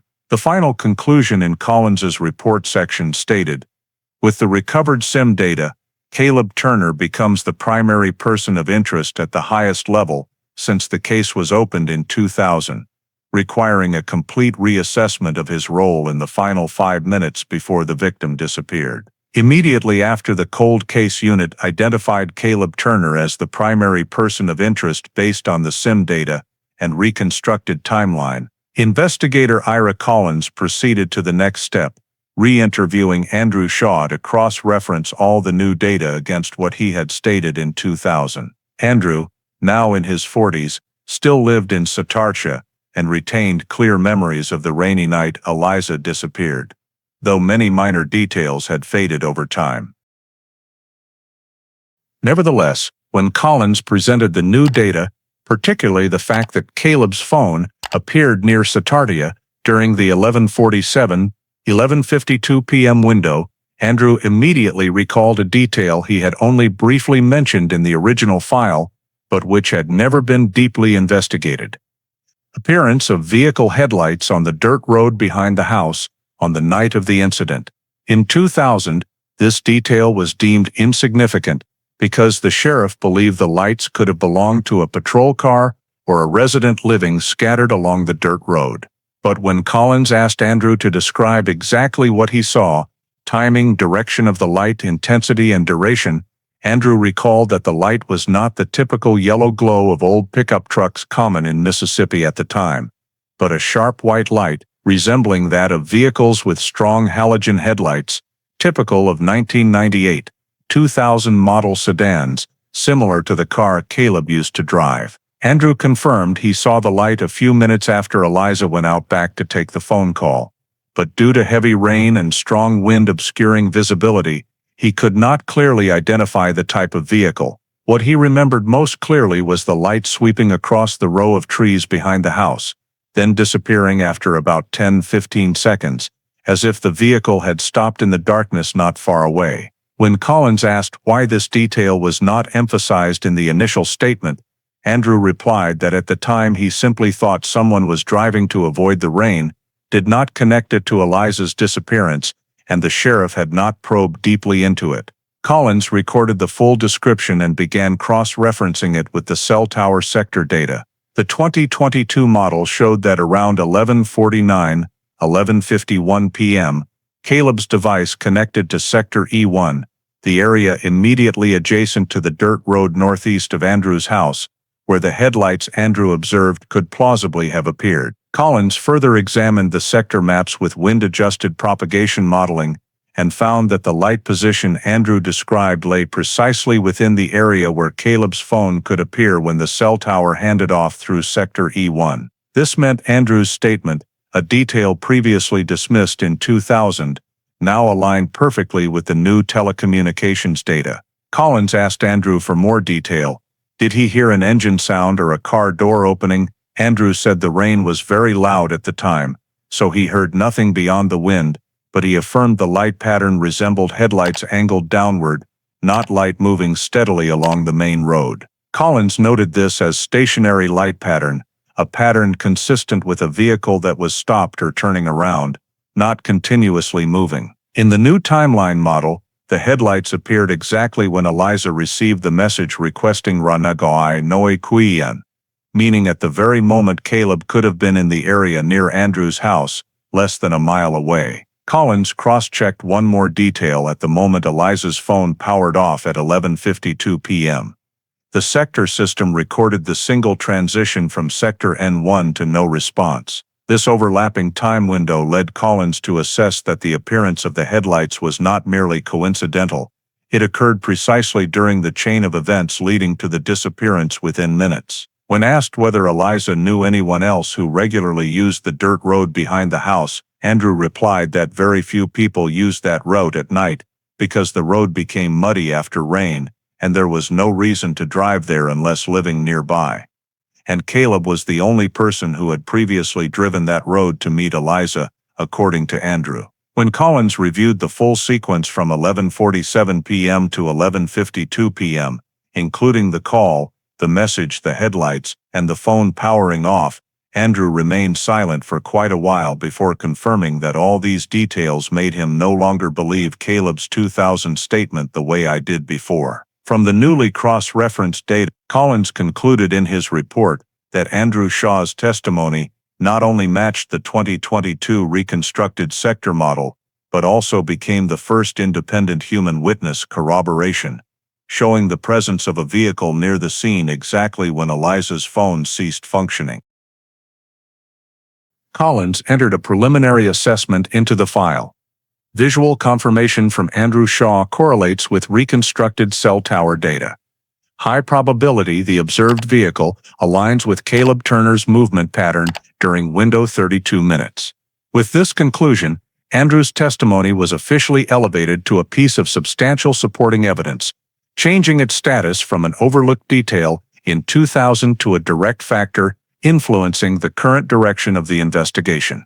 Based on the strengthened chain of evidence, including the telecommunications model, witness testimony, and the still unexplained critical time window, Collins determined that the next step could no longer remain at file analysis. At the end of May 2022, he summoned Caleb Turner to the Cold Case Unit office in Jackson for a supplemental interview, the first in over 2 decades under conditions of confrontation with new technical data. Caleb appeared cautious, trying to maintain composure, but the confidence he had shown in his 2000 statement was no longer intact. Collins began by asking Caleb to reconfirm the entire old timeline. He maintained as before that, on the evening of September 14, 2000, he was at home in Yazoo City from around 10 p.m. onward.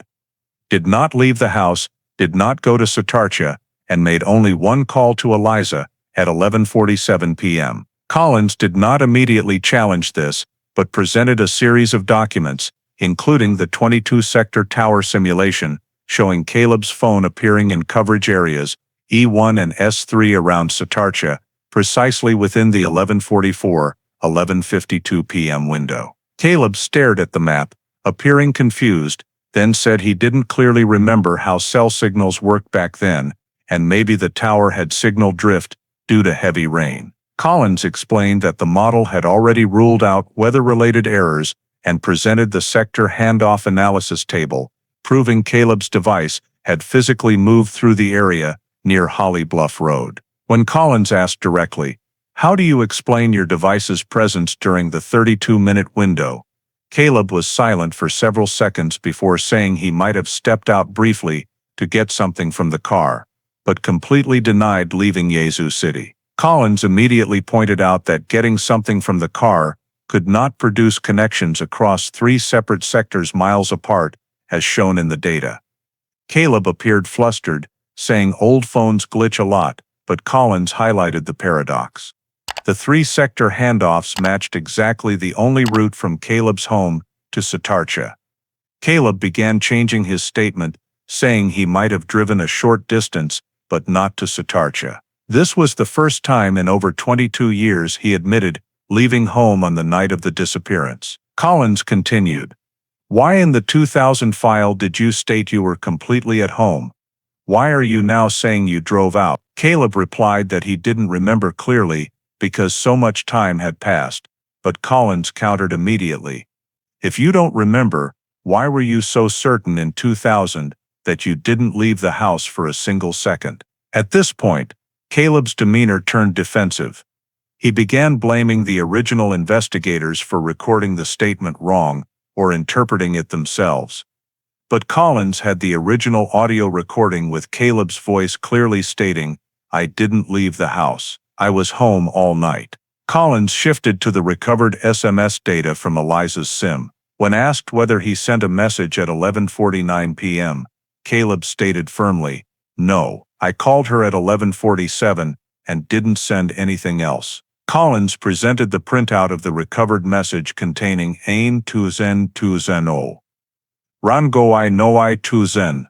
Caleb looked at it for a few seconds, then said it doesn't look like the way I text, but Collins pointed out that the metadata matched Caleb's Southern Wireless range, and there was a contact entry, CT2, stored in Eliza's SIM. Caleb immediately said he didn't have a second number, but Collins produced Southern Wireless subscriber registration data showing a secondary number tied to Caleb's old contract before 2001. Caleb said he didn't remember that number, but the combination of the number range, message timestamp and sector model created the biggest contradiction of the entire interview.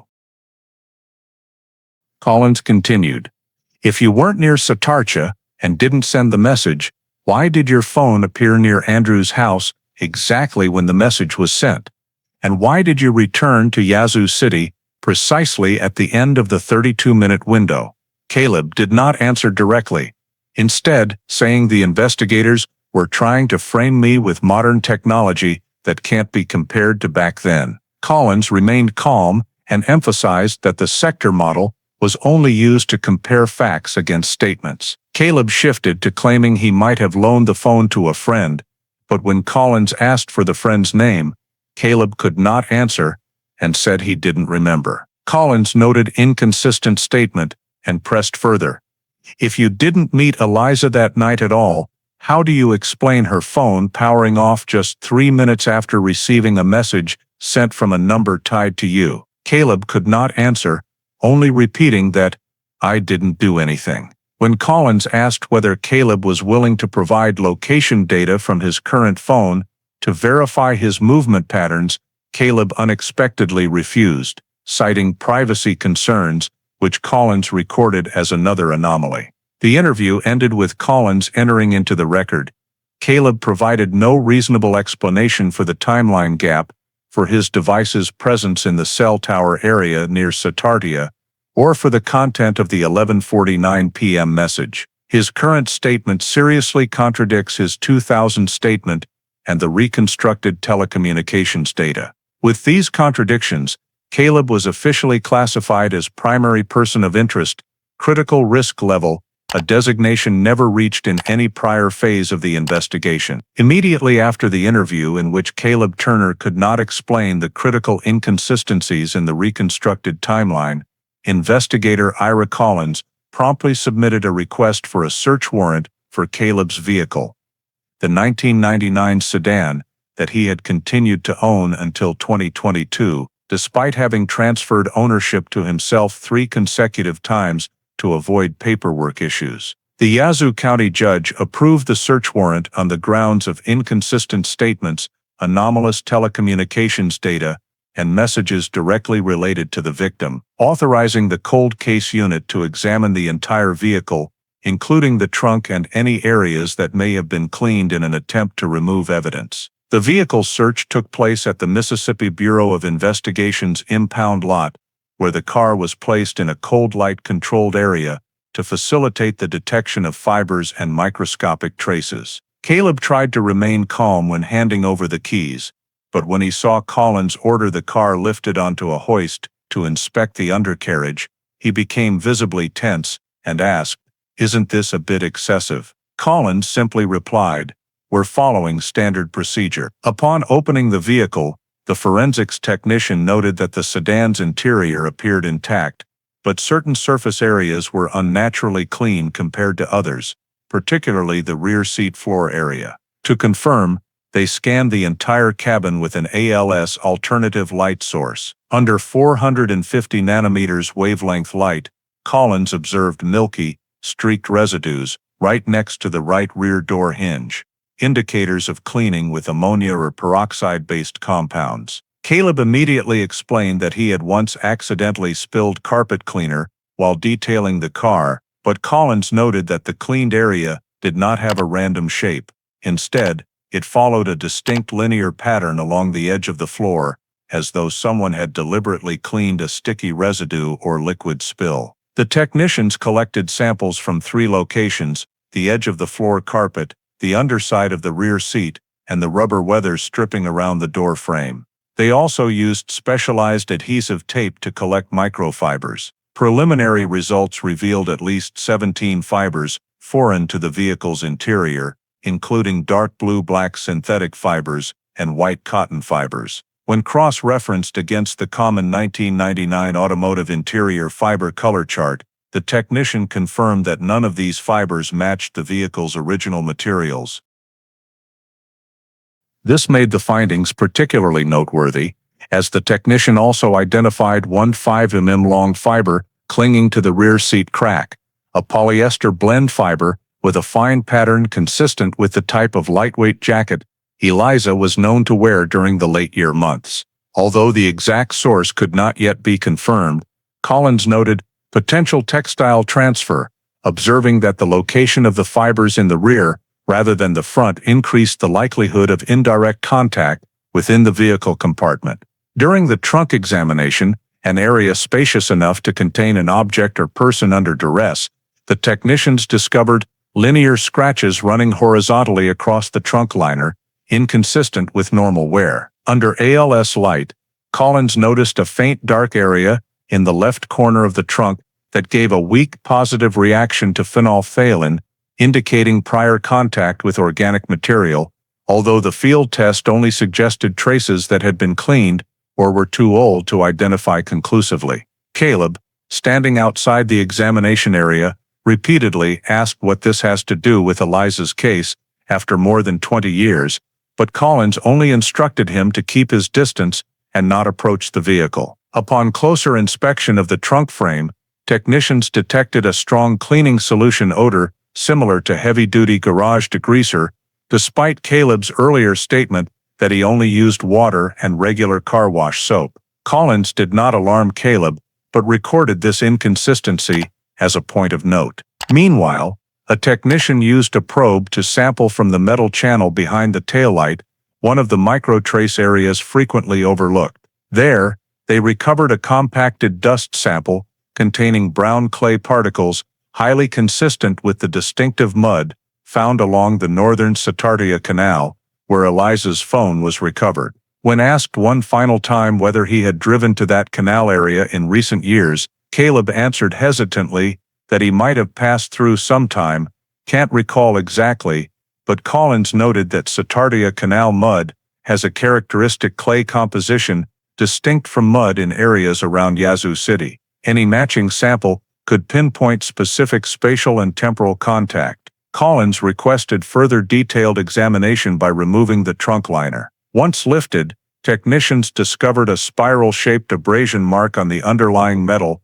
scratches possibly caused by a hard object scraping or by heavy pressure applied to the surface. While immediate conclusions could not be drawn, these spiral marks had been concealed by the liner and did not appear in control samples of same-year vehicles. Collins reviewed each location and made an overall assessment. The rear floor showed unnatural cleaning patterns. The trunk exhibited scrape marks and strong cleaning residue traces. Multiple foreign fibers were scattered throughout, and the mud dust suggested contact with the area where the first piece of evidence, Eliza's phone, was found. Once all samples were collected, sealed, and sent to the lab, Collins completed the on-site report. Vehicle exhibits cleaning patterns inconsistent with regular maintenance.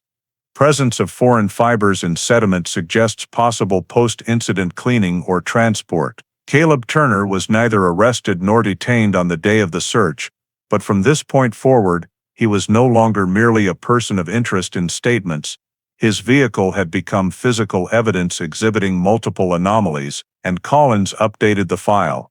Caleb Turner, elevated risk classification, vehicle evidence inconsistent with declared movements. After Caleb Turner's vehicle revealed a series of anomalies, from foreign fibers, mud matching the composition of the area where Eliza's phone was found, to signs of deliberate cleaning, investigator Ira Collins determined that the field search needed to be expanded using technologies unavailable to the 2000 SR team: aerial LiDAR surface scanning and GPR, ground-penetrating radar for subsurface investigation. Both technologies are particularly suited to the Satartia swamp terrain, where soft soil, dense vegetation, and constantly fluctuating water levels make manual searching nearly impossible.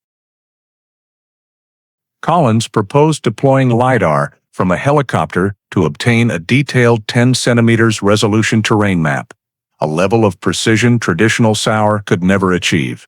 He placed confidence in LiDAR because the updated timeline model indicated a high probability that both the victim and a vehicle had moved into an area outside the 2000 search perimeter, specifically the land strip between Holly Bluff Road and the Northern Canal segment, an area previously marked difficult access, but never thoroughly searched. In early June 2022, a Mississippi Forestry Commission helicopter was mobilized with LiDAR equipment to scan the entire northeastern Satartia swamp area, extending nearly double the radius of the original search zone. The collected data was processed using foliage filtering algorithms to produce a bare earth terrain map that revealed extremely subtle surface changes, built-up ridges, unnatural depressions, or ground structures altered approximately 20-25 years earlier. During terrain layer analysis, Collins and the GIS technicians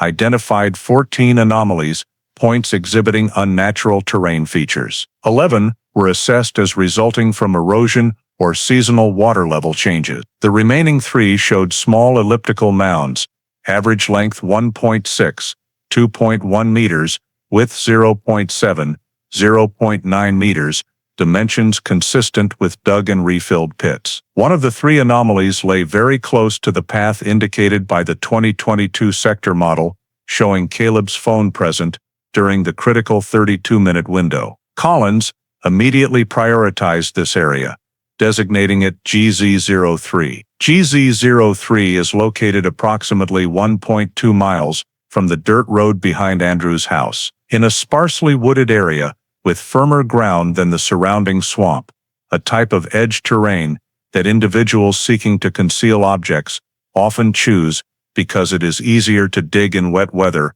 while remaining stable enough to avoid rapid subsidence. After delineating GZ03, Collins proceeded to the next step, using GPR to investigate subsurface structure. A 400 MHz GPR unit was towed along 3 sides of the anomaly, recording electromagnetic reflections and building a depth profile model. When the GPR data displayed an inconsistent reflective layer at 7,110 centimeters depth, the team immediately recognized this was not natural variation. The return signal pattern indicated a disturbed soil layer overlying a small void, characteristic of disturbed burial layer, a common feature in intentional graves. Collins requested perpendicular GPR passes to confirm the anomaly's shape. When the horizontal cross-section appeared, a clear elliptical outline emerged with sharper boundaries than the surrounding soil. The most critical detail was a linear reflective feature at the bottom of the anomaly,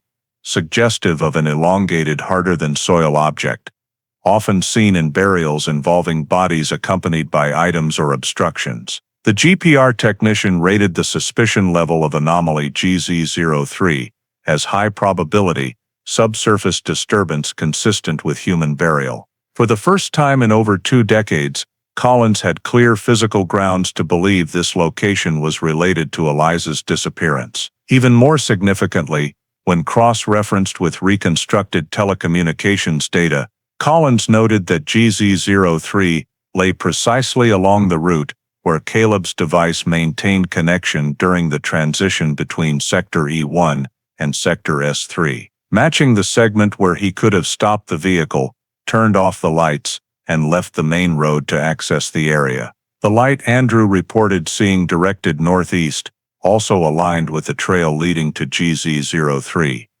Although in 2000 this path was overgrown and never searched by SAR. Collins further requested thermal LiDAR analysis, utilizing elevation and reflectance data to estimate surface soil compaction. Results showed GZ03 had tighter but uneven compaction, a pattern consistent with backfill using different soil or repeated past pressure. On the 3D model, the anomaly stood out distinctly amid the largely undisturbed swamp, increasing its evidentiary value.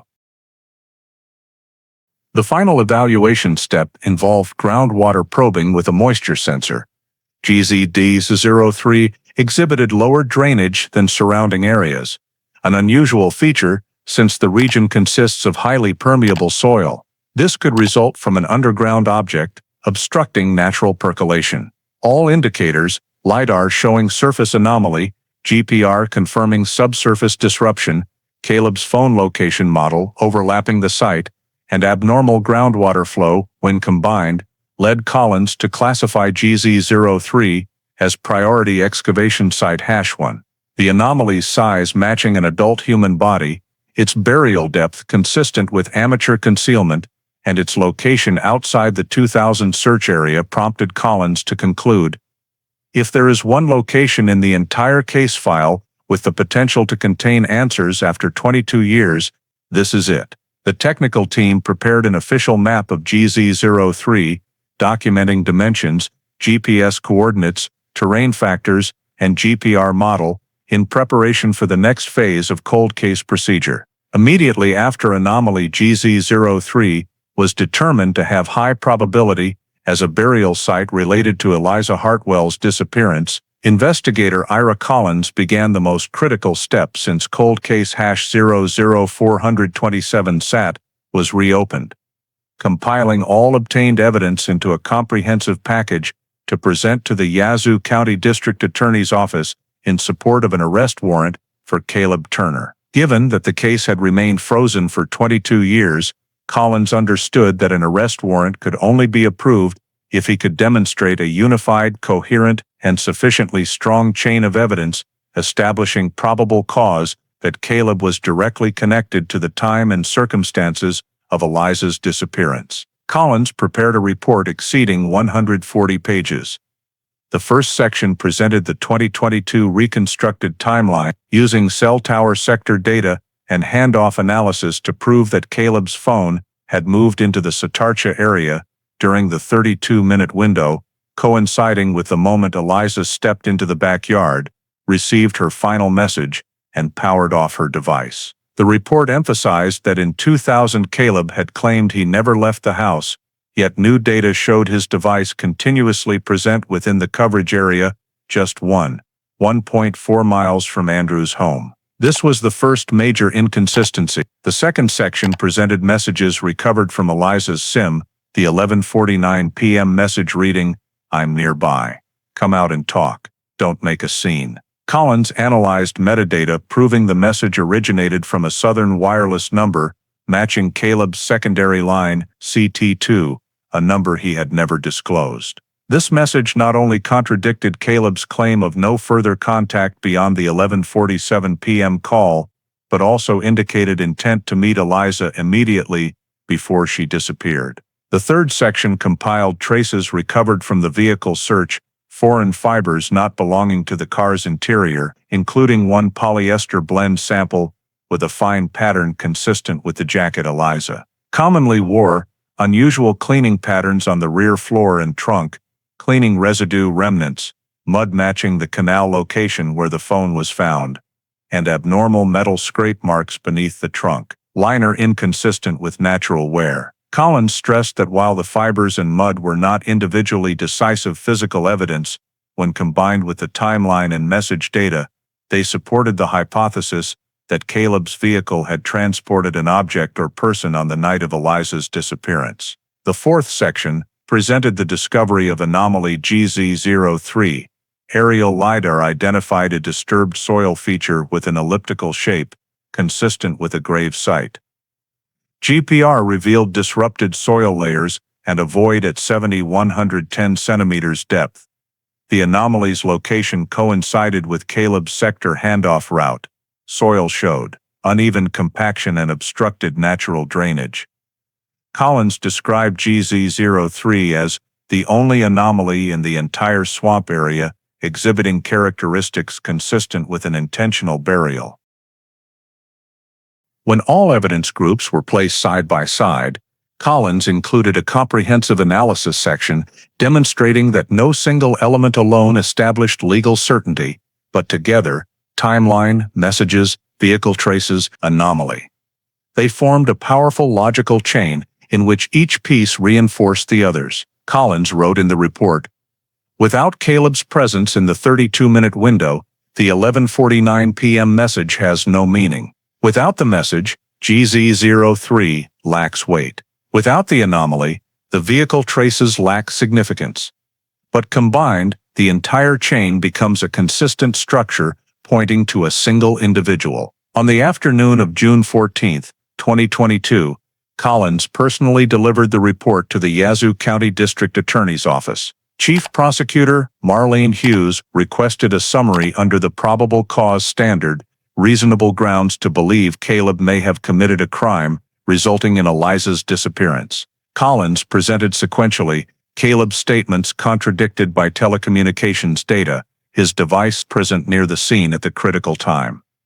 The final message he sent, indicating intent to meet the victim immediately before her disappearance.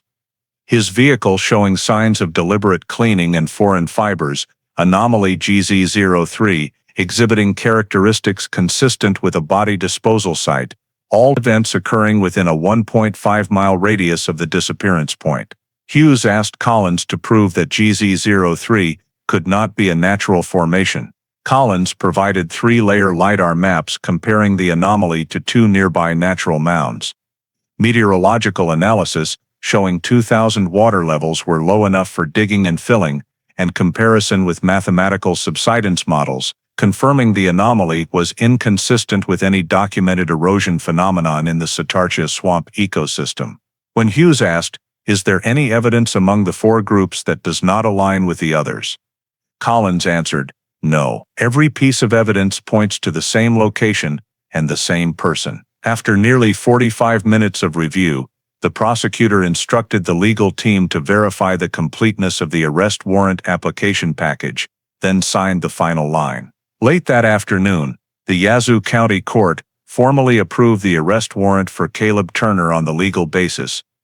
Probable cause established through combined technological, physical, and testimonial evidence. This marked the first time in over 22 years since Eliza's disappearance that cold case #00427 SAT advanced to the stage her family once believed would never come.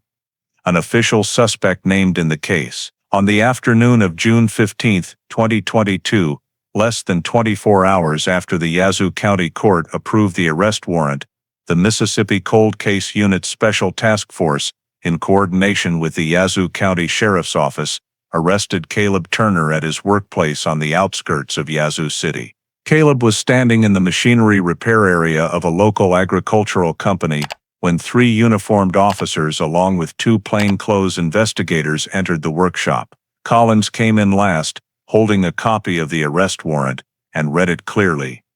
"Caleb Turner, you are under arrest pursuant to a warrant issued by Yazoo County Court on charges related to the disappearance of Eliza Hartwell in 2000. Caleb turned around, his face drained of color, initially frozen as if he couldn't believe what was happening. As the number 8 handcuffs were locked around his wrists, he kept repeating, "I didn't do anything.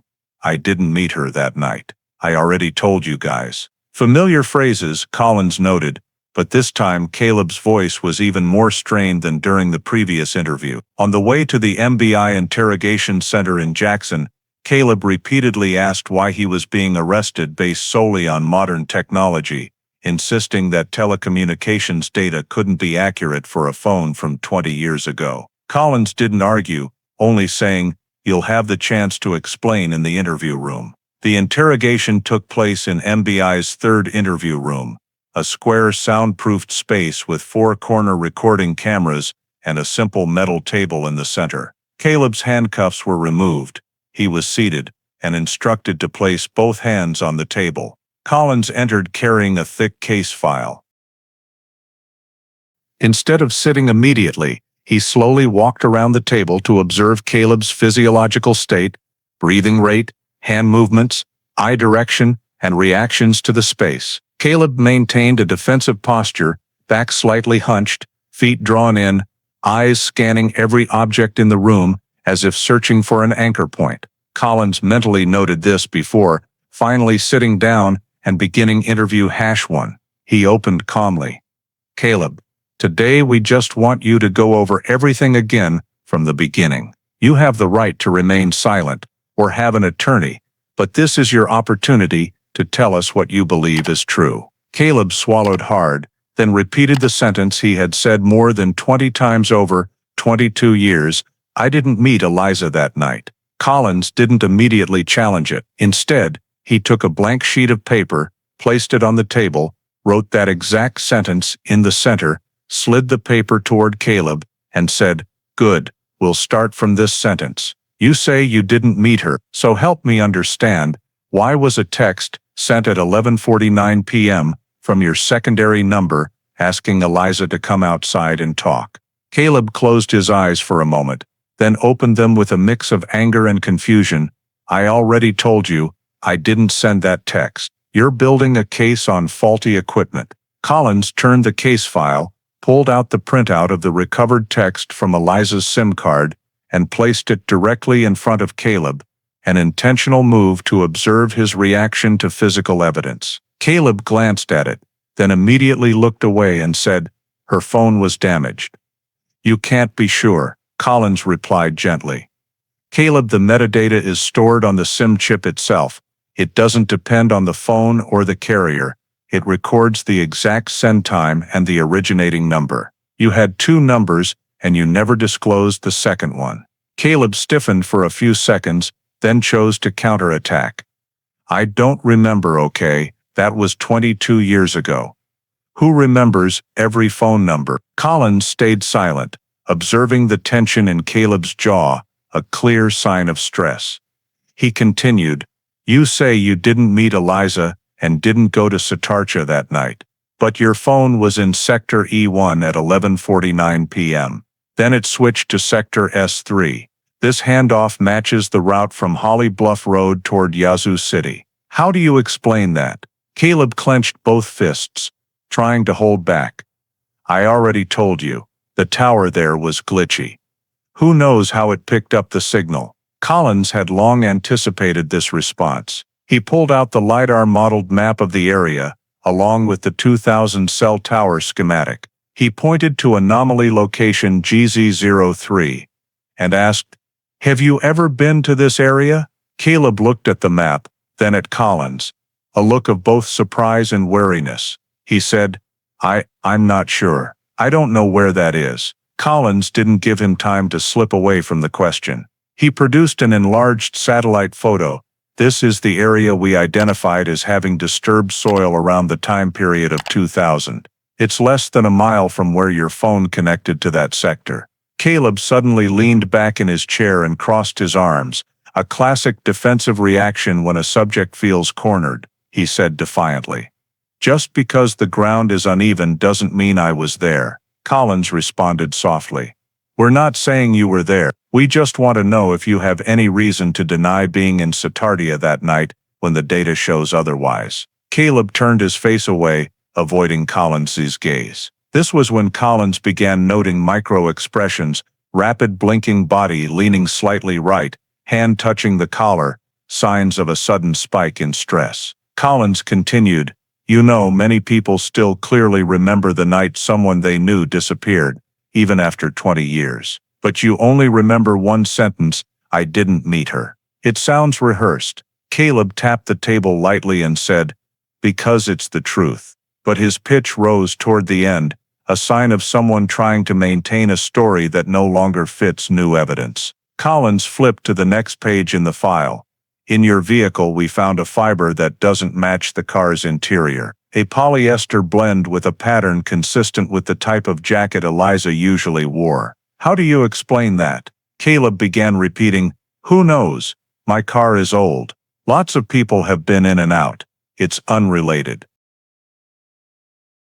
Collins noted, repeating simple defensive statement, a characteristic of a subject cornered, but not yet ready to change their story. When Collins moved to the mud composition data matching the area where Eliza's phone was found, Caleb no longer responded verbally, he just shrugged. An evasive gesture, neither denying nor confirming.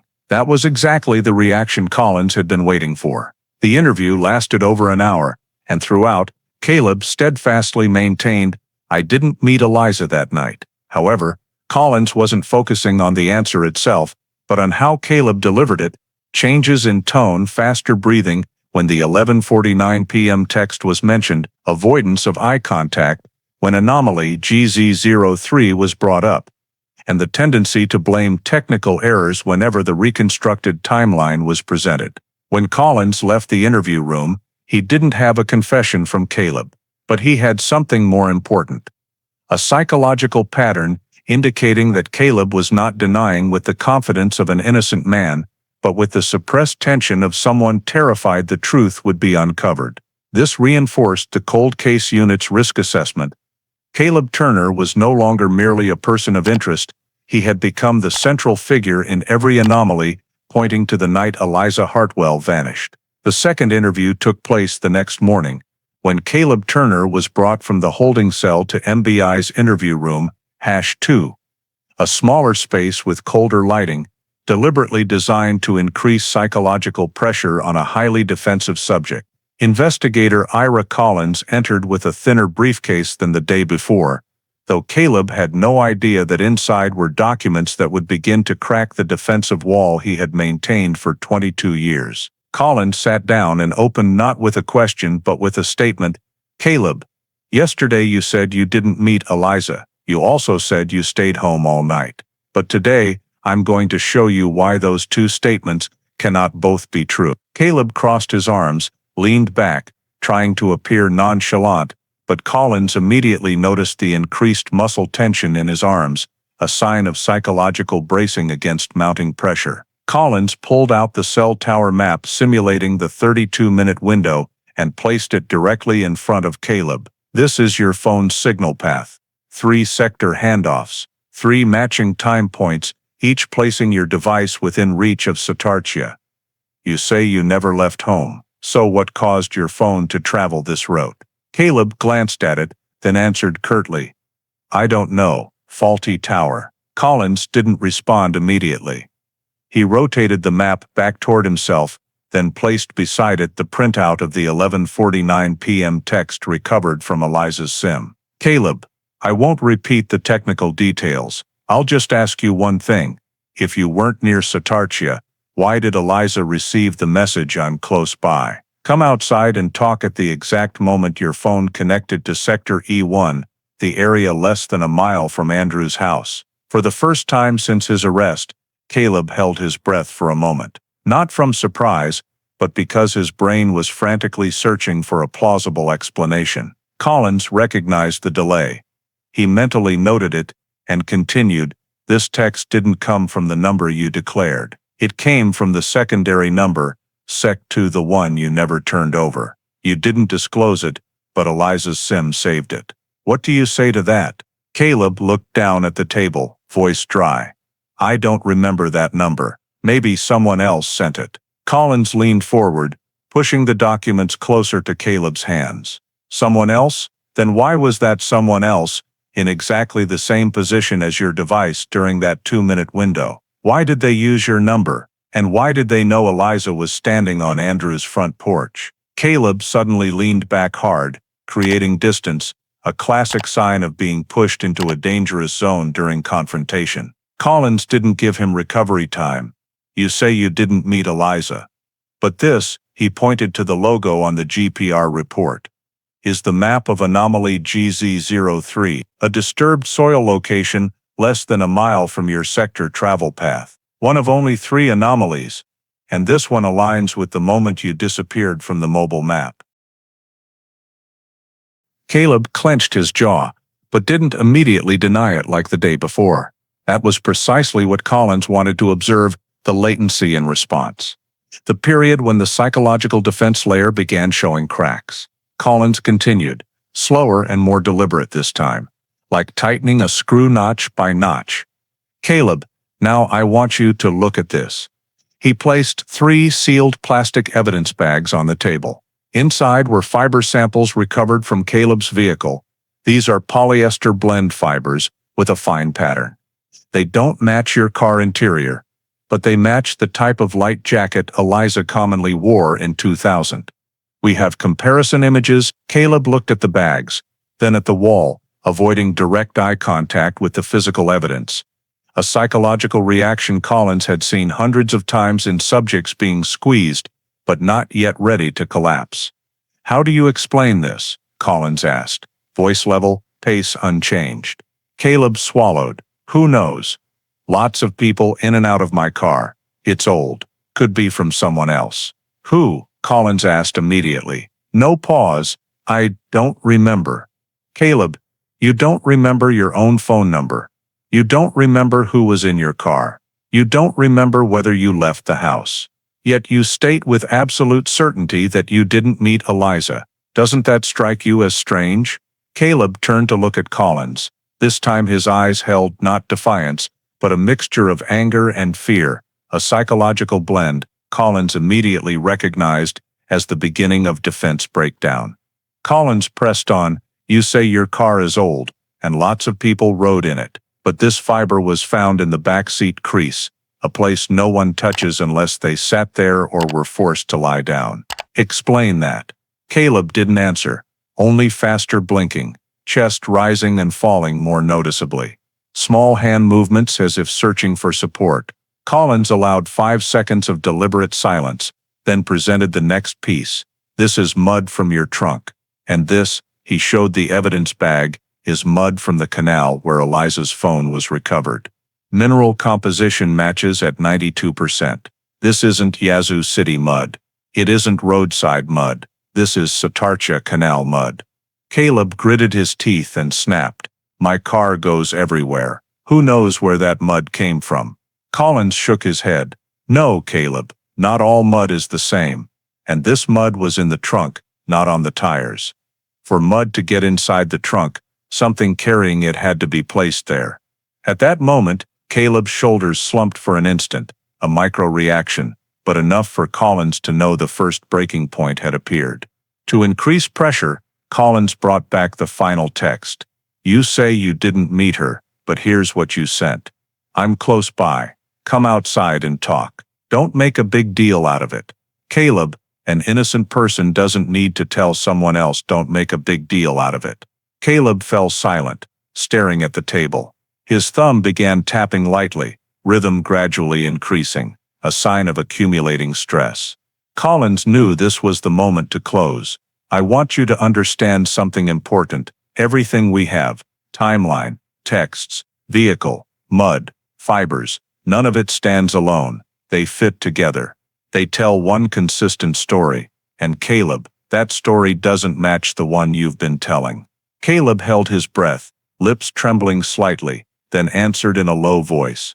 I didn't mean to hurt anyone. But immediately after uttering those words, Caleb clenched both fists hard, an almost unconscious reflex of someone realizing they had just crossed the safety boundary in their statement. Collins didn't react, didn't press, didn't exploit it at that moment. He simply noted mentally that the absolute denial, the hardest layer of defense, had shown its first crack. With his experience, Collins understood that this moment didn't need to be forced. The visible waiver would naturally lead the subject to the next stage, if allowed to unfold at its own pace.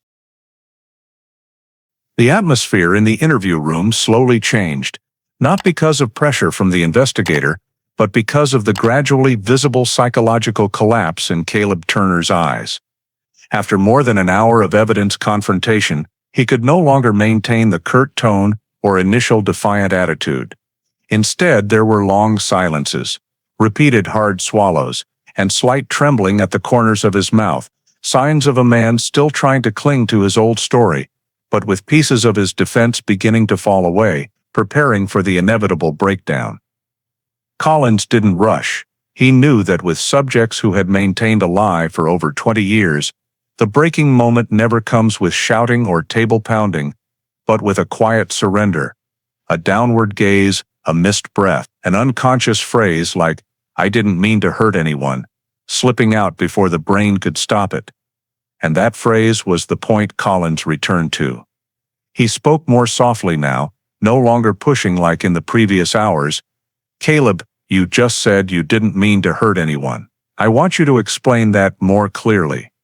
You didn't mean to hurt anyone. What happened? Caleb closed his eyes, and in that moment, both shoulders sagged as though the weight of 22 years of guilt had settled back onto his back after being suppressed for so long. He opened his eyes, looking not at Collins, but at the opposite wall, as if watching an old memory he had tried to bury. Collins remained silent, not interrupting, not pressing, because a true confession only emerges when the subject hears themselves sinking into the truth. Finally, Caleb exhaled, I just wanted to talk to her. That's all. Collins didn't contradict or confirm, only said neutrally, Go on. Caleb stared down at his clenched hands. That night, I drove to Satartia. I knew she was at Andrew's house. I just wanted her to hear me out. I knew I shouldn't go, but I couldn't take it anymore. I thought if I explained, she'd change her mind. Collins gently set his pen down on the table, a gesture to let Caleb know he was listening, not judging. Then what happened? Caleb swallowed again, voice trembling. I texted when I got near the swamp behind Andrew's house. I told her to come outside and talk. I waited for her at the turn onto the dirt road, the spot where Andrew's porch light could see if it shined up into the trees. This was the first time he confirmed his presence at the scene. Collins only asked, "Did Eliza come?" Caleb nodded very slowly, as though the motion weighed 10 times its actual weight. "She came, but not the way I thought. She was angry. She said I had to leave her alone. Said I had made everything worse. I lost control. I didn't mean to push her that hard." Collins tilted his head, voice still neutral. "Where did she fall?" Caleb covered his face with his hands, then spoke through his fingers. "Right at the edge of the dirt road. It was dark. The ground was slippery. She slipped, her head hit a tree root. There wasn't a loud sound, just a small thud. Then she lay still." Collins said nothing. He knew this was the stage where subjects often add details to minimize their responsibility. But he let Caleb continue, because sometimes the full truth only emerges when they dig deeper than necessary. "I shook her. I called her name. She didn't answer. I didn't know what to do. It was pouring rain, no one around. I panicked." A very long silence fell. Caleb took a deep breath. "I thought, if people knew I'd gone to see her, they'd think I did something worse. I thought, if I took her somewhere, then I'd have time to figure out how to explain. I was stupid. I didn't know anything. I just thought I had to make her disappear from there." Collins turned a page in the file, not to read it, just so Caleb would feel the process was still moving forward. "How did you move her?" Caleb looked up at the ceiling. "I carried her to the car, put her in the back seat. Her hair got muddy. I thought she was just unconscious." Collins knew this was a lie. GPR showed disturbed soil at a depth consistent with a full burial. But he didn't interrupt. "Where did you take her?" Caleb went silent. His hands visibly trembled. His eyes glazed over as though seeing an image only he could see. "I drove into the swamp, not far. I knew an old path where people used to burn trash. I dug." Collins lowered his voice, letting each word fall like a slow confirmation. "You're talking about a burial site." Caleb nodded. A small, weak nod, but heavy as a sentence. Collins opened the LiDAR photo of anomaly GZ03 and gently slid it toward Caleb. "Is this the place you're talking about?" Caleb looked at the photo, and this time he didn't look away like before. He stared for a long time, then touched the edge of the paper, as though the elliptical outline of the anomaly matched exactly what lived in his memory. "Yes, right there. I remember the tree with 2 branches on the right. That rainy season, the water came up to my ankles. I buried her right there." These words carried no more resistance. They fell with the weight of 22 years compressed beneath a false facade. Collins recorded every sentence, but he also observed Caleb's body language. Shoulders relaxed, hands open instead of clenched, breathing steady. No longer halting, the signs of someone who had passed the resistance phase and entered psychological surrender. He asked the final question necessary for the case file. "Caleb, can you show us the exact location?" Caleb nodded, this time more clearly. "Yes, I remember the turnoff from the dirt road. I remember the raised patch of ground where water didn't pool.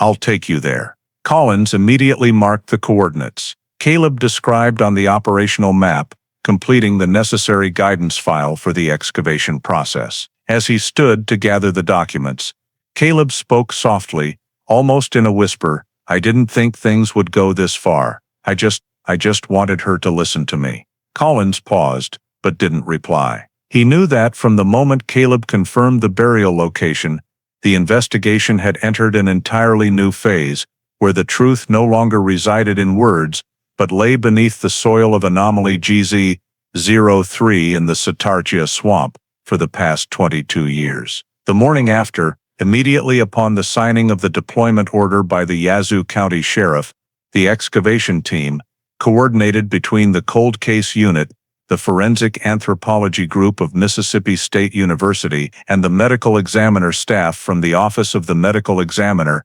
began moving toward anomaly GZ03 in the Satartia swamp.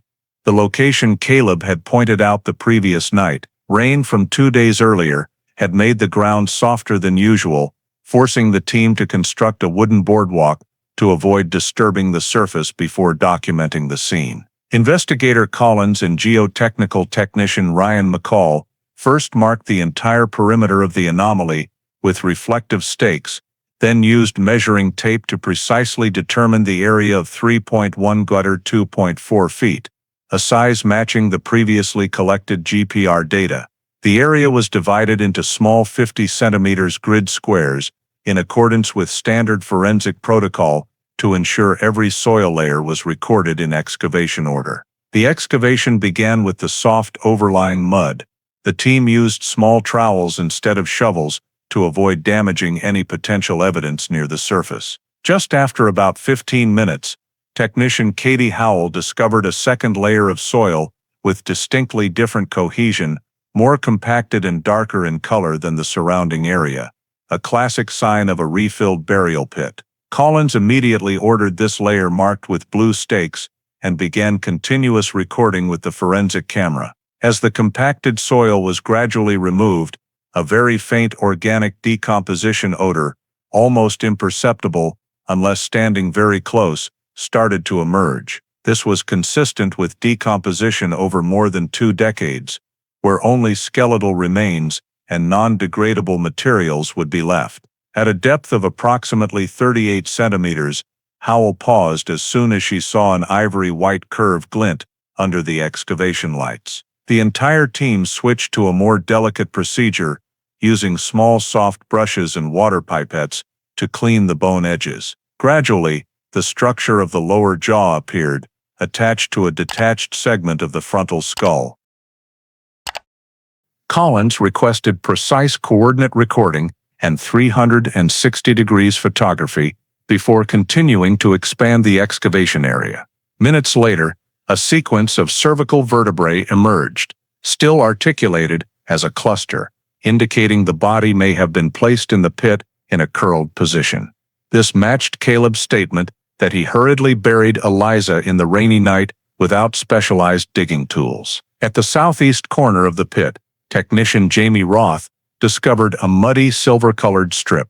After preliminary cleaning, it was revealed to be a small link metal bracelet with an oval plate, scratched but still legible with the characters EH. The initials the Hartwell family had confirmed as a gift Eliza received in 1998. This evidence was immediately placed in a labeled preservation box. Less than a foot away, they found a torn piece of dark green fabric, consisting only of an edge with a distinctive weave pattern, matching the type of light jacket the family described Eliza wearing at 11:47 p.m. that night. The fabric fragment was collected using tweezers and placed in a paper evidence bag to prevent moisture buildup. By 10:12 a.m., when the lowest soil layer was fully removed, nearly the entire skeleton was exposed, ribs, pelvis, and the right forearm still partially articulated. Some smaller bones had become disarticulated due to seasonal flooding cycles in the swamp, but overall the skeletal structure remained sufficiently intact for identification and trauma analysis. Collins ordered the creation of a 3D map using the portable Artex scanner to record the relative positions of skeletal elements before removal. Recovery followed standard procedure. Each bone fragment was lifted with a forensic spoon, placed on foam-lined trays, then covered with acid-free paper for preservation. Each tray was labeled with a QR code corresponding to the excavation grid square. Soil samples from the 4 corners of the burial pit were also collected for sediment analysis to determine environmental conditions at the time the body was interred. As the pit bottom was reached, the team discovered 2 additional small items: a translucent plastic teardrop-shaped key fob and a black ballpoint pen cap. There was no immediate information linking these items to Eliza, but forensic protocol required the collection of all objects found at the same depth as the remains for later evaluation. By 12:40 p.m., The skeletal remains were fully packaged in 2 specialized transport crates. All non-osseous evidence was placed in separate sealed boxes, each accompanied by a chain of custody form. Collins signed off and transferred everything to the forensic anthropology group, where they would conduct anthropological analysis, determine bone age, sex, signs of antemortem, perimortem, post-mortem trauma, and possible dental record matching. Before the team left the scene, Collins stood in front of the now empty pit, observing the color contrast between the virgin soil and the disturbed fill. Though he had been through dozens of excavations, finding remains after more than 20 years still carried a special weight, as each layer of soil just removed represented a layer of time that had remained silent for 2 full decades. Colleagues covered the area with protective tarps, pending a final ground-based LiDAR scan to ensure no evidence had been overlooked. The entire scene was formally handed back to the sheriff with complete documentation, marking the official transition of anomaly GZ03 from suspect point to confirmed burial site with remains. And Eliza Hartwell's remains and personal effects left the Satartia swamp after 22 years, entering the next phase of forensic analysis according to current standards. Immediately after the handover of Eliza Hartwell's remains and associated items, the forensic anthropology team at Mississippi State University began separating and evaluating each element according to standard protocol. The remains were transferred to a temperature-controlled analysis room and placed on a large stainless steel table, with each bone fragment relabeled with codes corresponding to their positions in the burial pit, to preserve the relationship between skeletal structure and the excavation scene. Dr. Amelia Grant, Mississippi's leading expert in forensic anthropology, took possession of the case file and initiated the first stage of analysis. Assessing bone preservation level and identifying any gross visible trauma. Right from the initial phase, she noted multiple abnormalities, most prominently the microfractures running along the mandible, zygomatic bones, and temporal bones. These cracks did not follow patterns consistent with natural fall impact. Instead, they were more pronounced on one side with flat crushing, suggesting a single direction force consistent with a blow or direct impact from a hard object. Collins, present at the initial analysis session, asked Grant to determine whether these injuries could be the result of prolonged decomposition or environmental factors. Grant responded by using a mineral microscope camera to magnify the cracks on screen. The fracture edges were sharp, showing no abrasion typical of bone grinding against soil through multiple seasonal flood cycles.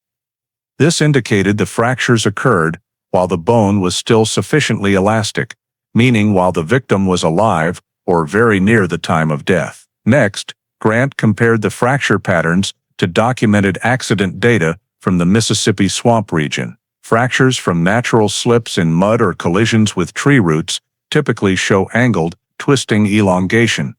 In contrast, Eliza's fractures were straight, concentrated, and exhibited radiating fracture, a starburst pattern that occurs when force strikes a hard point on the skull. This immediately called the accident hypothesis into serious question.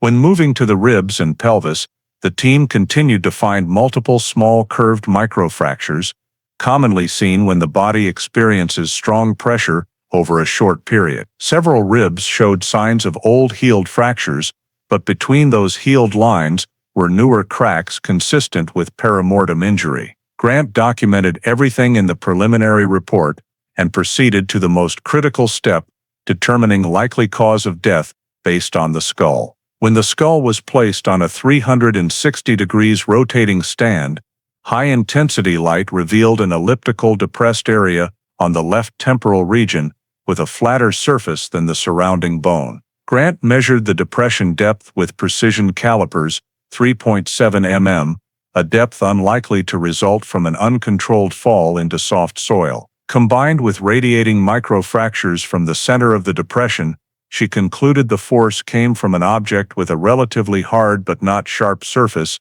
possibly the side of a metal object or the flat part of a tool handle. When Collins asked whether these could have been caused by soil compression over 2 decades, Grant firmly stated no, as long-term gravitational compression fracture patterns are entirely different. These belong to the perimortem trauma group, injuries occurring before or at the moment of death, completely incompatible with the burial environment. The forensic team then moved to bone mineralization analysis to estimate time since death, based on nitrogen degradation, remaining collagen ratio, and calcium mineralization in the femoral trabecular bone. Grant reported the time of death fell between September and December 2000, perfectly matching the period of Eliza's disappearance. This ruled out any possibility that the victim survived beyond the night she left Andrew's backyard, while further supporting the accuracy of Caleb's account describing the incident occurring within minutes of their encounter. Next came the step to rule out accident. Grant and the team compared all fractures to swamp fall injury models. If Eliza had slipped and struck her head naturally, the skull would show longitudinal fractures running along the cranial axis, not the concentrated depression pattern present here. Additionally, the microfractures on the zygomatics and mandible indicated multiple impacts in a short time, contrary to an accident with a single impact point. Furthermore, Eliza's cervical vertebrae showed strong compression bending, combined with a small fracture at C3, a rare but characteristic sign when the victim is pulled or shoved with force exceeding random impact. All these factors reinforced the conclusion of intentional violence. During examination of the fabric fragment and bracelet recovered from the scene, Grant confirmed the bracelet showed no soil-related mechanical deformation, but rather slight bending consistent with the wrist being tightly gripped or pulled.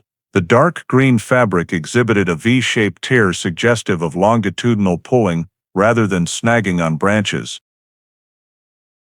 When the 2000 case file was reopened, the description of the jacket Eliza had been wearing matched this fabric fragment, further strengthening the link between the remains and the evidence. By the afternoon of the same day, Grant completed the preliminary conclusion report. The perimortem injuries on the victim's skull and other bones exhibit characteristics of intentional violent impact. No evidence of accident or natural fall. The degree of decomposition is consistent with death in the year 2000.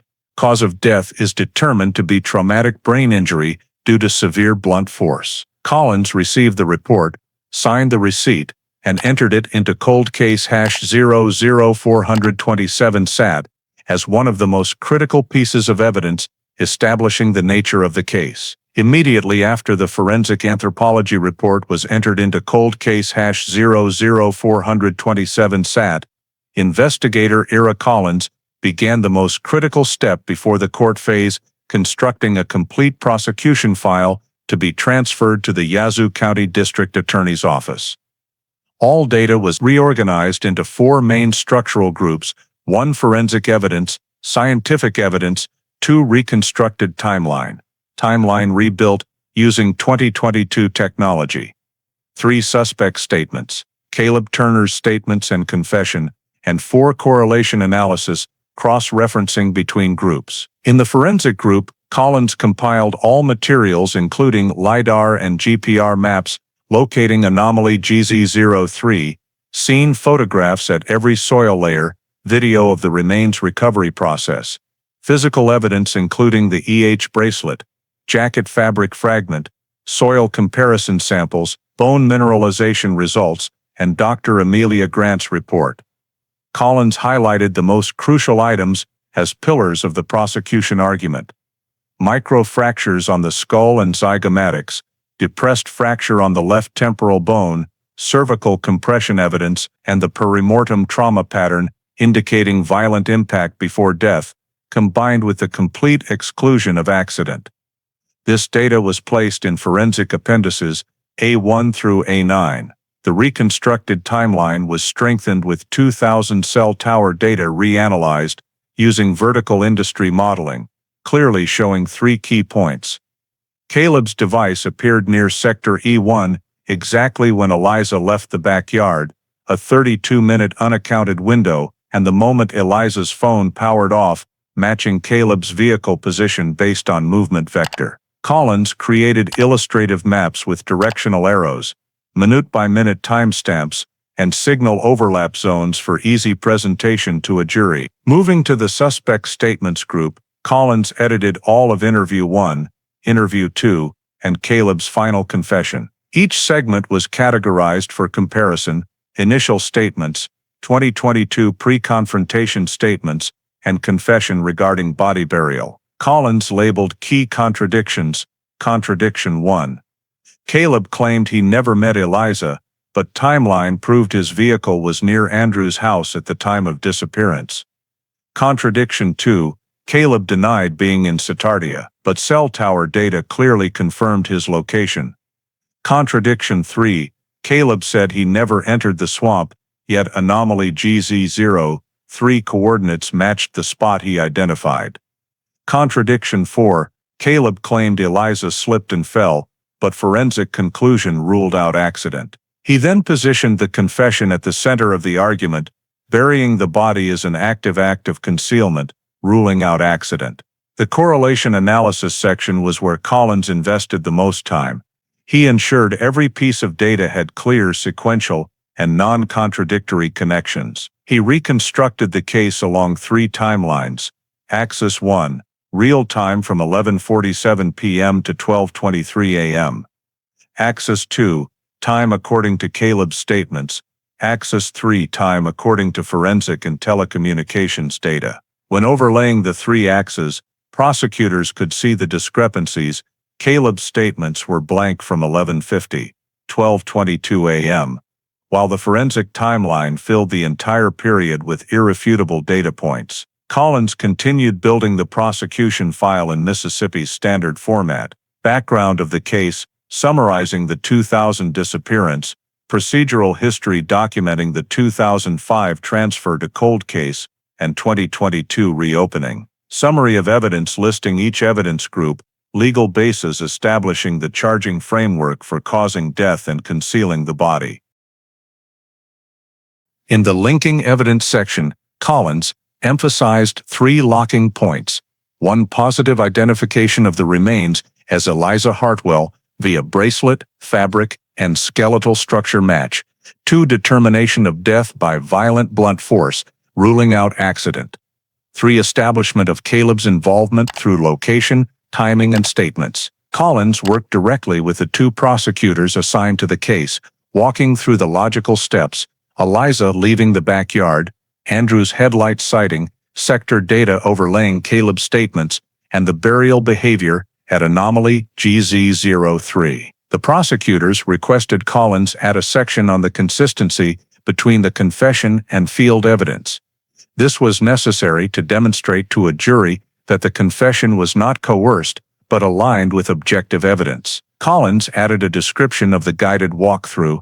Caleb accurately described the raised soil mound, the turnoff from the dirt road, the burial depth, and the position of the 2-trunk tree, all matching the site before the excavation team approached. By the end of the day, the prosecution file was completed with over 140 pages and 38 appendices. Collins performed a final review to ensure no duplication, no missing links, and proper investigative sequence. 5 copies were printed, 1 for the DA, 1 for cold case unit records, 1 for the forensic team, 1 for court records, and 1 backup. As he placed the thick file on the prosecutor's desk, Collins knew the case structure was complete: forensic, timeline, statements, behavioral linkage. All sections had aligned into a unified model, ready for the next legal phase. The trial of Caleb Turner took place at the Yazoo County Courthouse in early fall, in courtroom number 2, which is reserved exclusively for felony cases,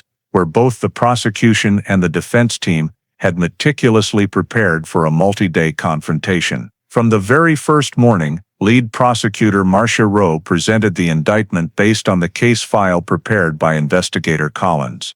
The case structure was divided into 3 major axes: reconstructed timeline, forensic evidence, and the defendant's statements, all aligned into the most consistent logical chain. Rowe began by reconstructing the timeline using 2022 technology displayed on a large screen.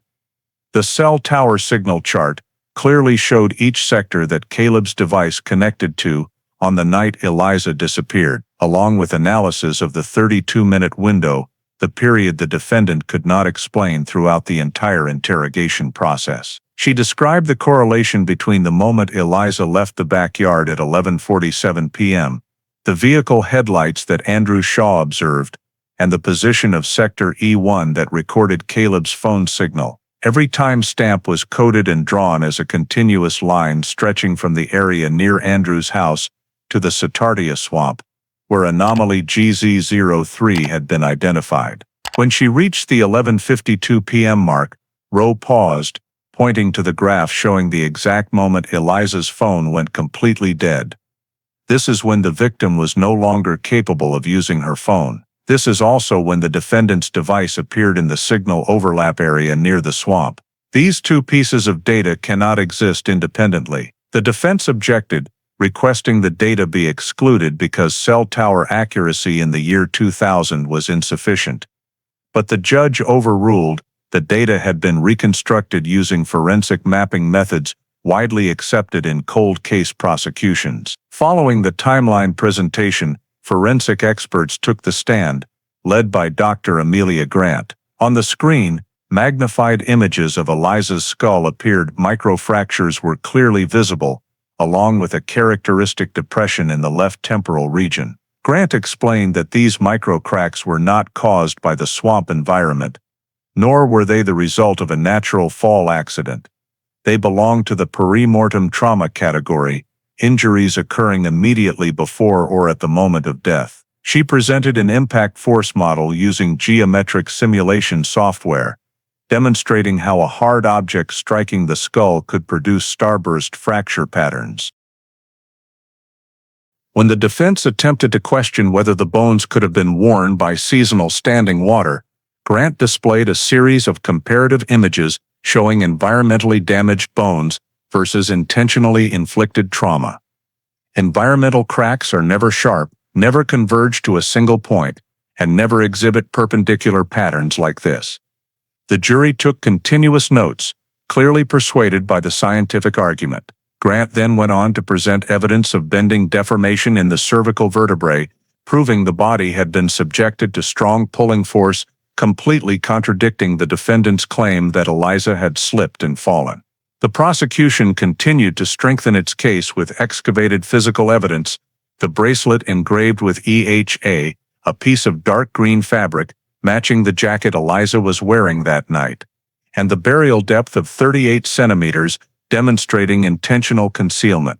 When investigator Collins was called, he described the reconstruction of the excavation scene and the cross-referencing of Caleb's statements with collected data. He emphasized the perfect match between Caleb's description of the turn-off path, the raised soil mound, the two-trunk tree, and the location of anomaly GZ03. No one except the person who was present at the scene that night could describe it with such precision. The defense responded by claiming Caleb's statements had been led, but the prosecution immediately played a segment of the interrogation video showing Collins maintaining a neutral tone, making no threats, offering no suggestions, and simply asking Caleb to keep going. The judge reviewed the video and rejected the coercion argument.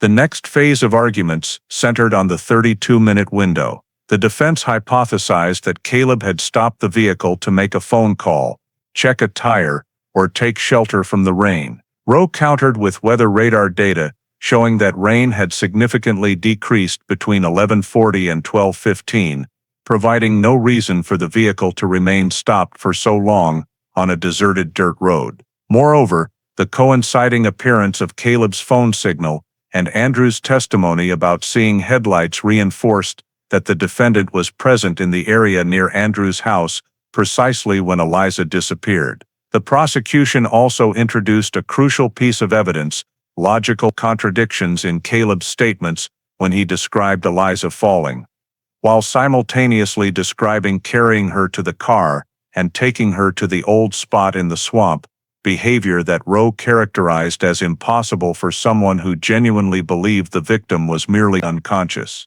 When presenting the confession portion, Rowe read Caleb's exact words, verbatim. I buried her because I panicked and posed a question to the jury. If a person truly wanted to save the victim, would they take her to a hospital or dig a 38 centimeters hole in the swamp in the middle of the night? At this point, the defense shifted to a different argument that burying the body could have been the reaction of a panicked person rather than the act of a murderer. This argument was immediately refuted by the forensic evidence. The skull and cervical injuries conclusively demonstrated violent impact before death, not the consequence of an accident. The trial continued with images extracted from cameras recording the excavation process, compressed soil layers, bones still clustered together, undisturbed soil stratification, all proving intentional burial. The defense attempted to pivot to the absence of direct eyewitnesses, but Rowe replied, "Forensic is a witness, and forensic doesn't lie." The climax came when the prosecution presented a comparative diagram of the three timelines: Caleb's 2000 statements, the 2022 reconstructed timeline, and the forensic evidence. When all three axes were projected on the screen, the glaring discrepancies between the statements and reality became undeniable. Caleb's account left blank precisely those moments when forensic evidence confirmed violent impact and body movement had occurred. The defense could not rebut any point without contradicting earlier portions of their case. Finally, Rowe concluded with this argument: Defendant Turner did not merely appear at the right place, right time, right purpose, and right telecommunications data. He also led us directly to the very spot where the body was buried. None of this is coincidence. This is the structure of a crime. Despite the defense's efforts to focus on the lack of direct eyewitnesses and to question the accuracy of data collected in 2000, they could not dismantle the evidentiary structure reinforced by modern forensic analysis, a consistent reconstructed timeline, and the defendant's own statements aligning with the physical scene. When closing arguments concluded, the full picture of the case had been thoroughly presented to the jury, and the balance of evidence had shifted decisively toward the prosecution. After many hours of deliberation, sentencing was scheduled for the morning of the 8th day of trial. The courtroom entered a particularly hushed stillness, different from the tense days of argument, now that every point had been made and nothing more could be added. The 12-member jury entered in near absolute silence, their faces revealing no hint of which way the verdict would lean. Judge Harriet Monroe requested everyone rise according to tradition, and once seated again, she looked directly at the jury foreman and asked the question the entire courtroom had awaited for hours: has the jury reached a verdict? The foreman, a middle-aged man with a stern gaze, replied clearly, "Yes, Your Honor, we have." He was instructed to read the verdict. The entire courtroom held its breath. As to the charge of murder, we unanimously find guilty. The words rang out brief but heavy, like a sentence spanning 22 years, a verdict that all the forensic evidence, reconstructed timeline, and Caleb Turner's own admissions had led to as the only possible path. The court reporter repeated the verdict for the record, while prosecutor Marcia Rowe maintained a calm expression, as someone who had foreseen the outcome yet still respected the gravity of the legal moment. On the other side, defense counsel bowed his head, offering no dramatic reaction, understanding that the chain of scientific arguments and field-corroborated testimony had far exceeded their ability to counter. Caleb Turner, seated beside his attorney, at first remained expressionless, but within seconds his shoulders slumped, his hands clenched into fists, then relaxed involuntarily, unable to control his reaction to the heavy legal hammer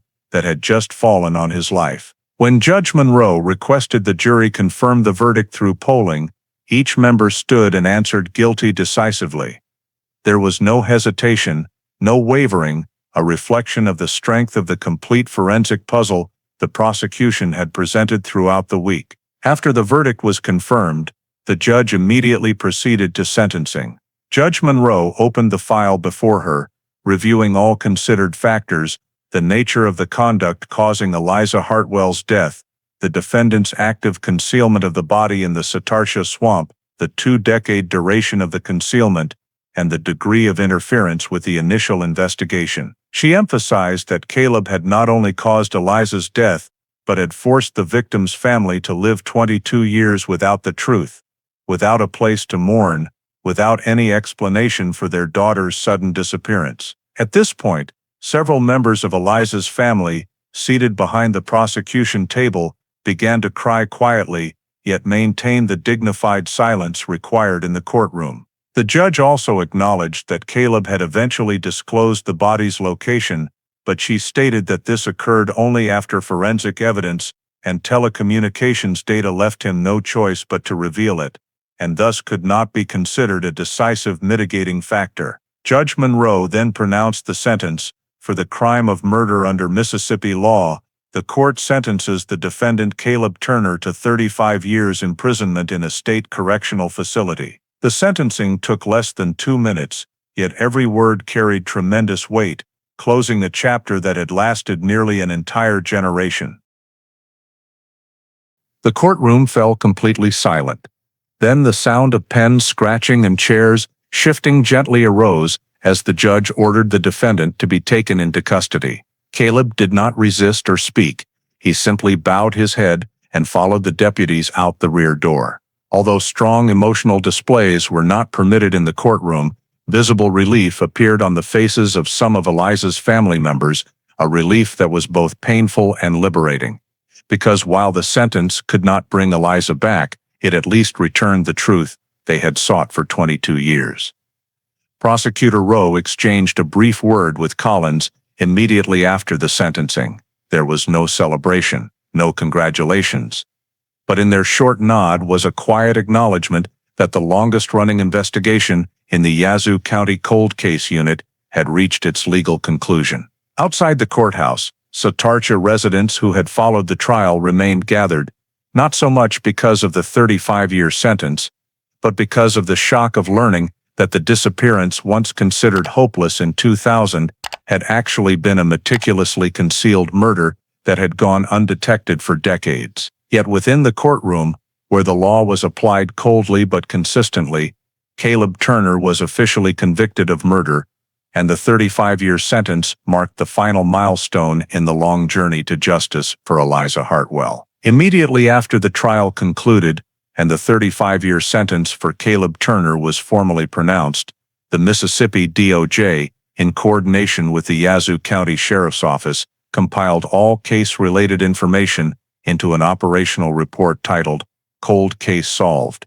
After 22 years, a summary document intended both to recognize the efforts of all involved agencies and to provide lessons for the entire state investigative system. The report began by recounting the progression from 2000, noting that Eliza Hartwell's disappearance had initially been treated as lacking criminal indicators, resulting in a narrowly focused early investigation and over-reliance on manual methods that caused many leads to be overlooked. The document identified 3 major shortcomings of that era: failure to expand the search beyond the dirt road behind Andrew's house, insufficient analysis of phone data due to technological limitations, and lack of early focus on inconsistencies in Caleb's statements. Nevertheless, the report did not aim to criticize prior investigators, but rather to highlight the contextual limitations of 2000, while recognizing that advancements in telecommunications analysis, forensics, and timeline reconstruction enabled the cold case unit to break through what had seemed an almost absolute impasse. The second section focused on the impact of 2022 technology, particularly cell tower sector mapping and LiDAR GPR techniques. The Mississippi DOJ pointed out that the combination of sector-specific signal analysis with old witness statements reopened the case. They described the 32-minute window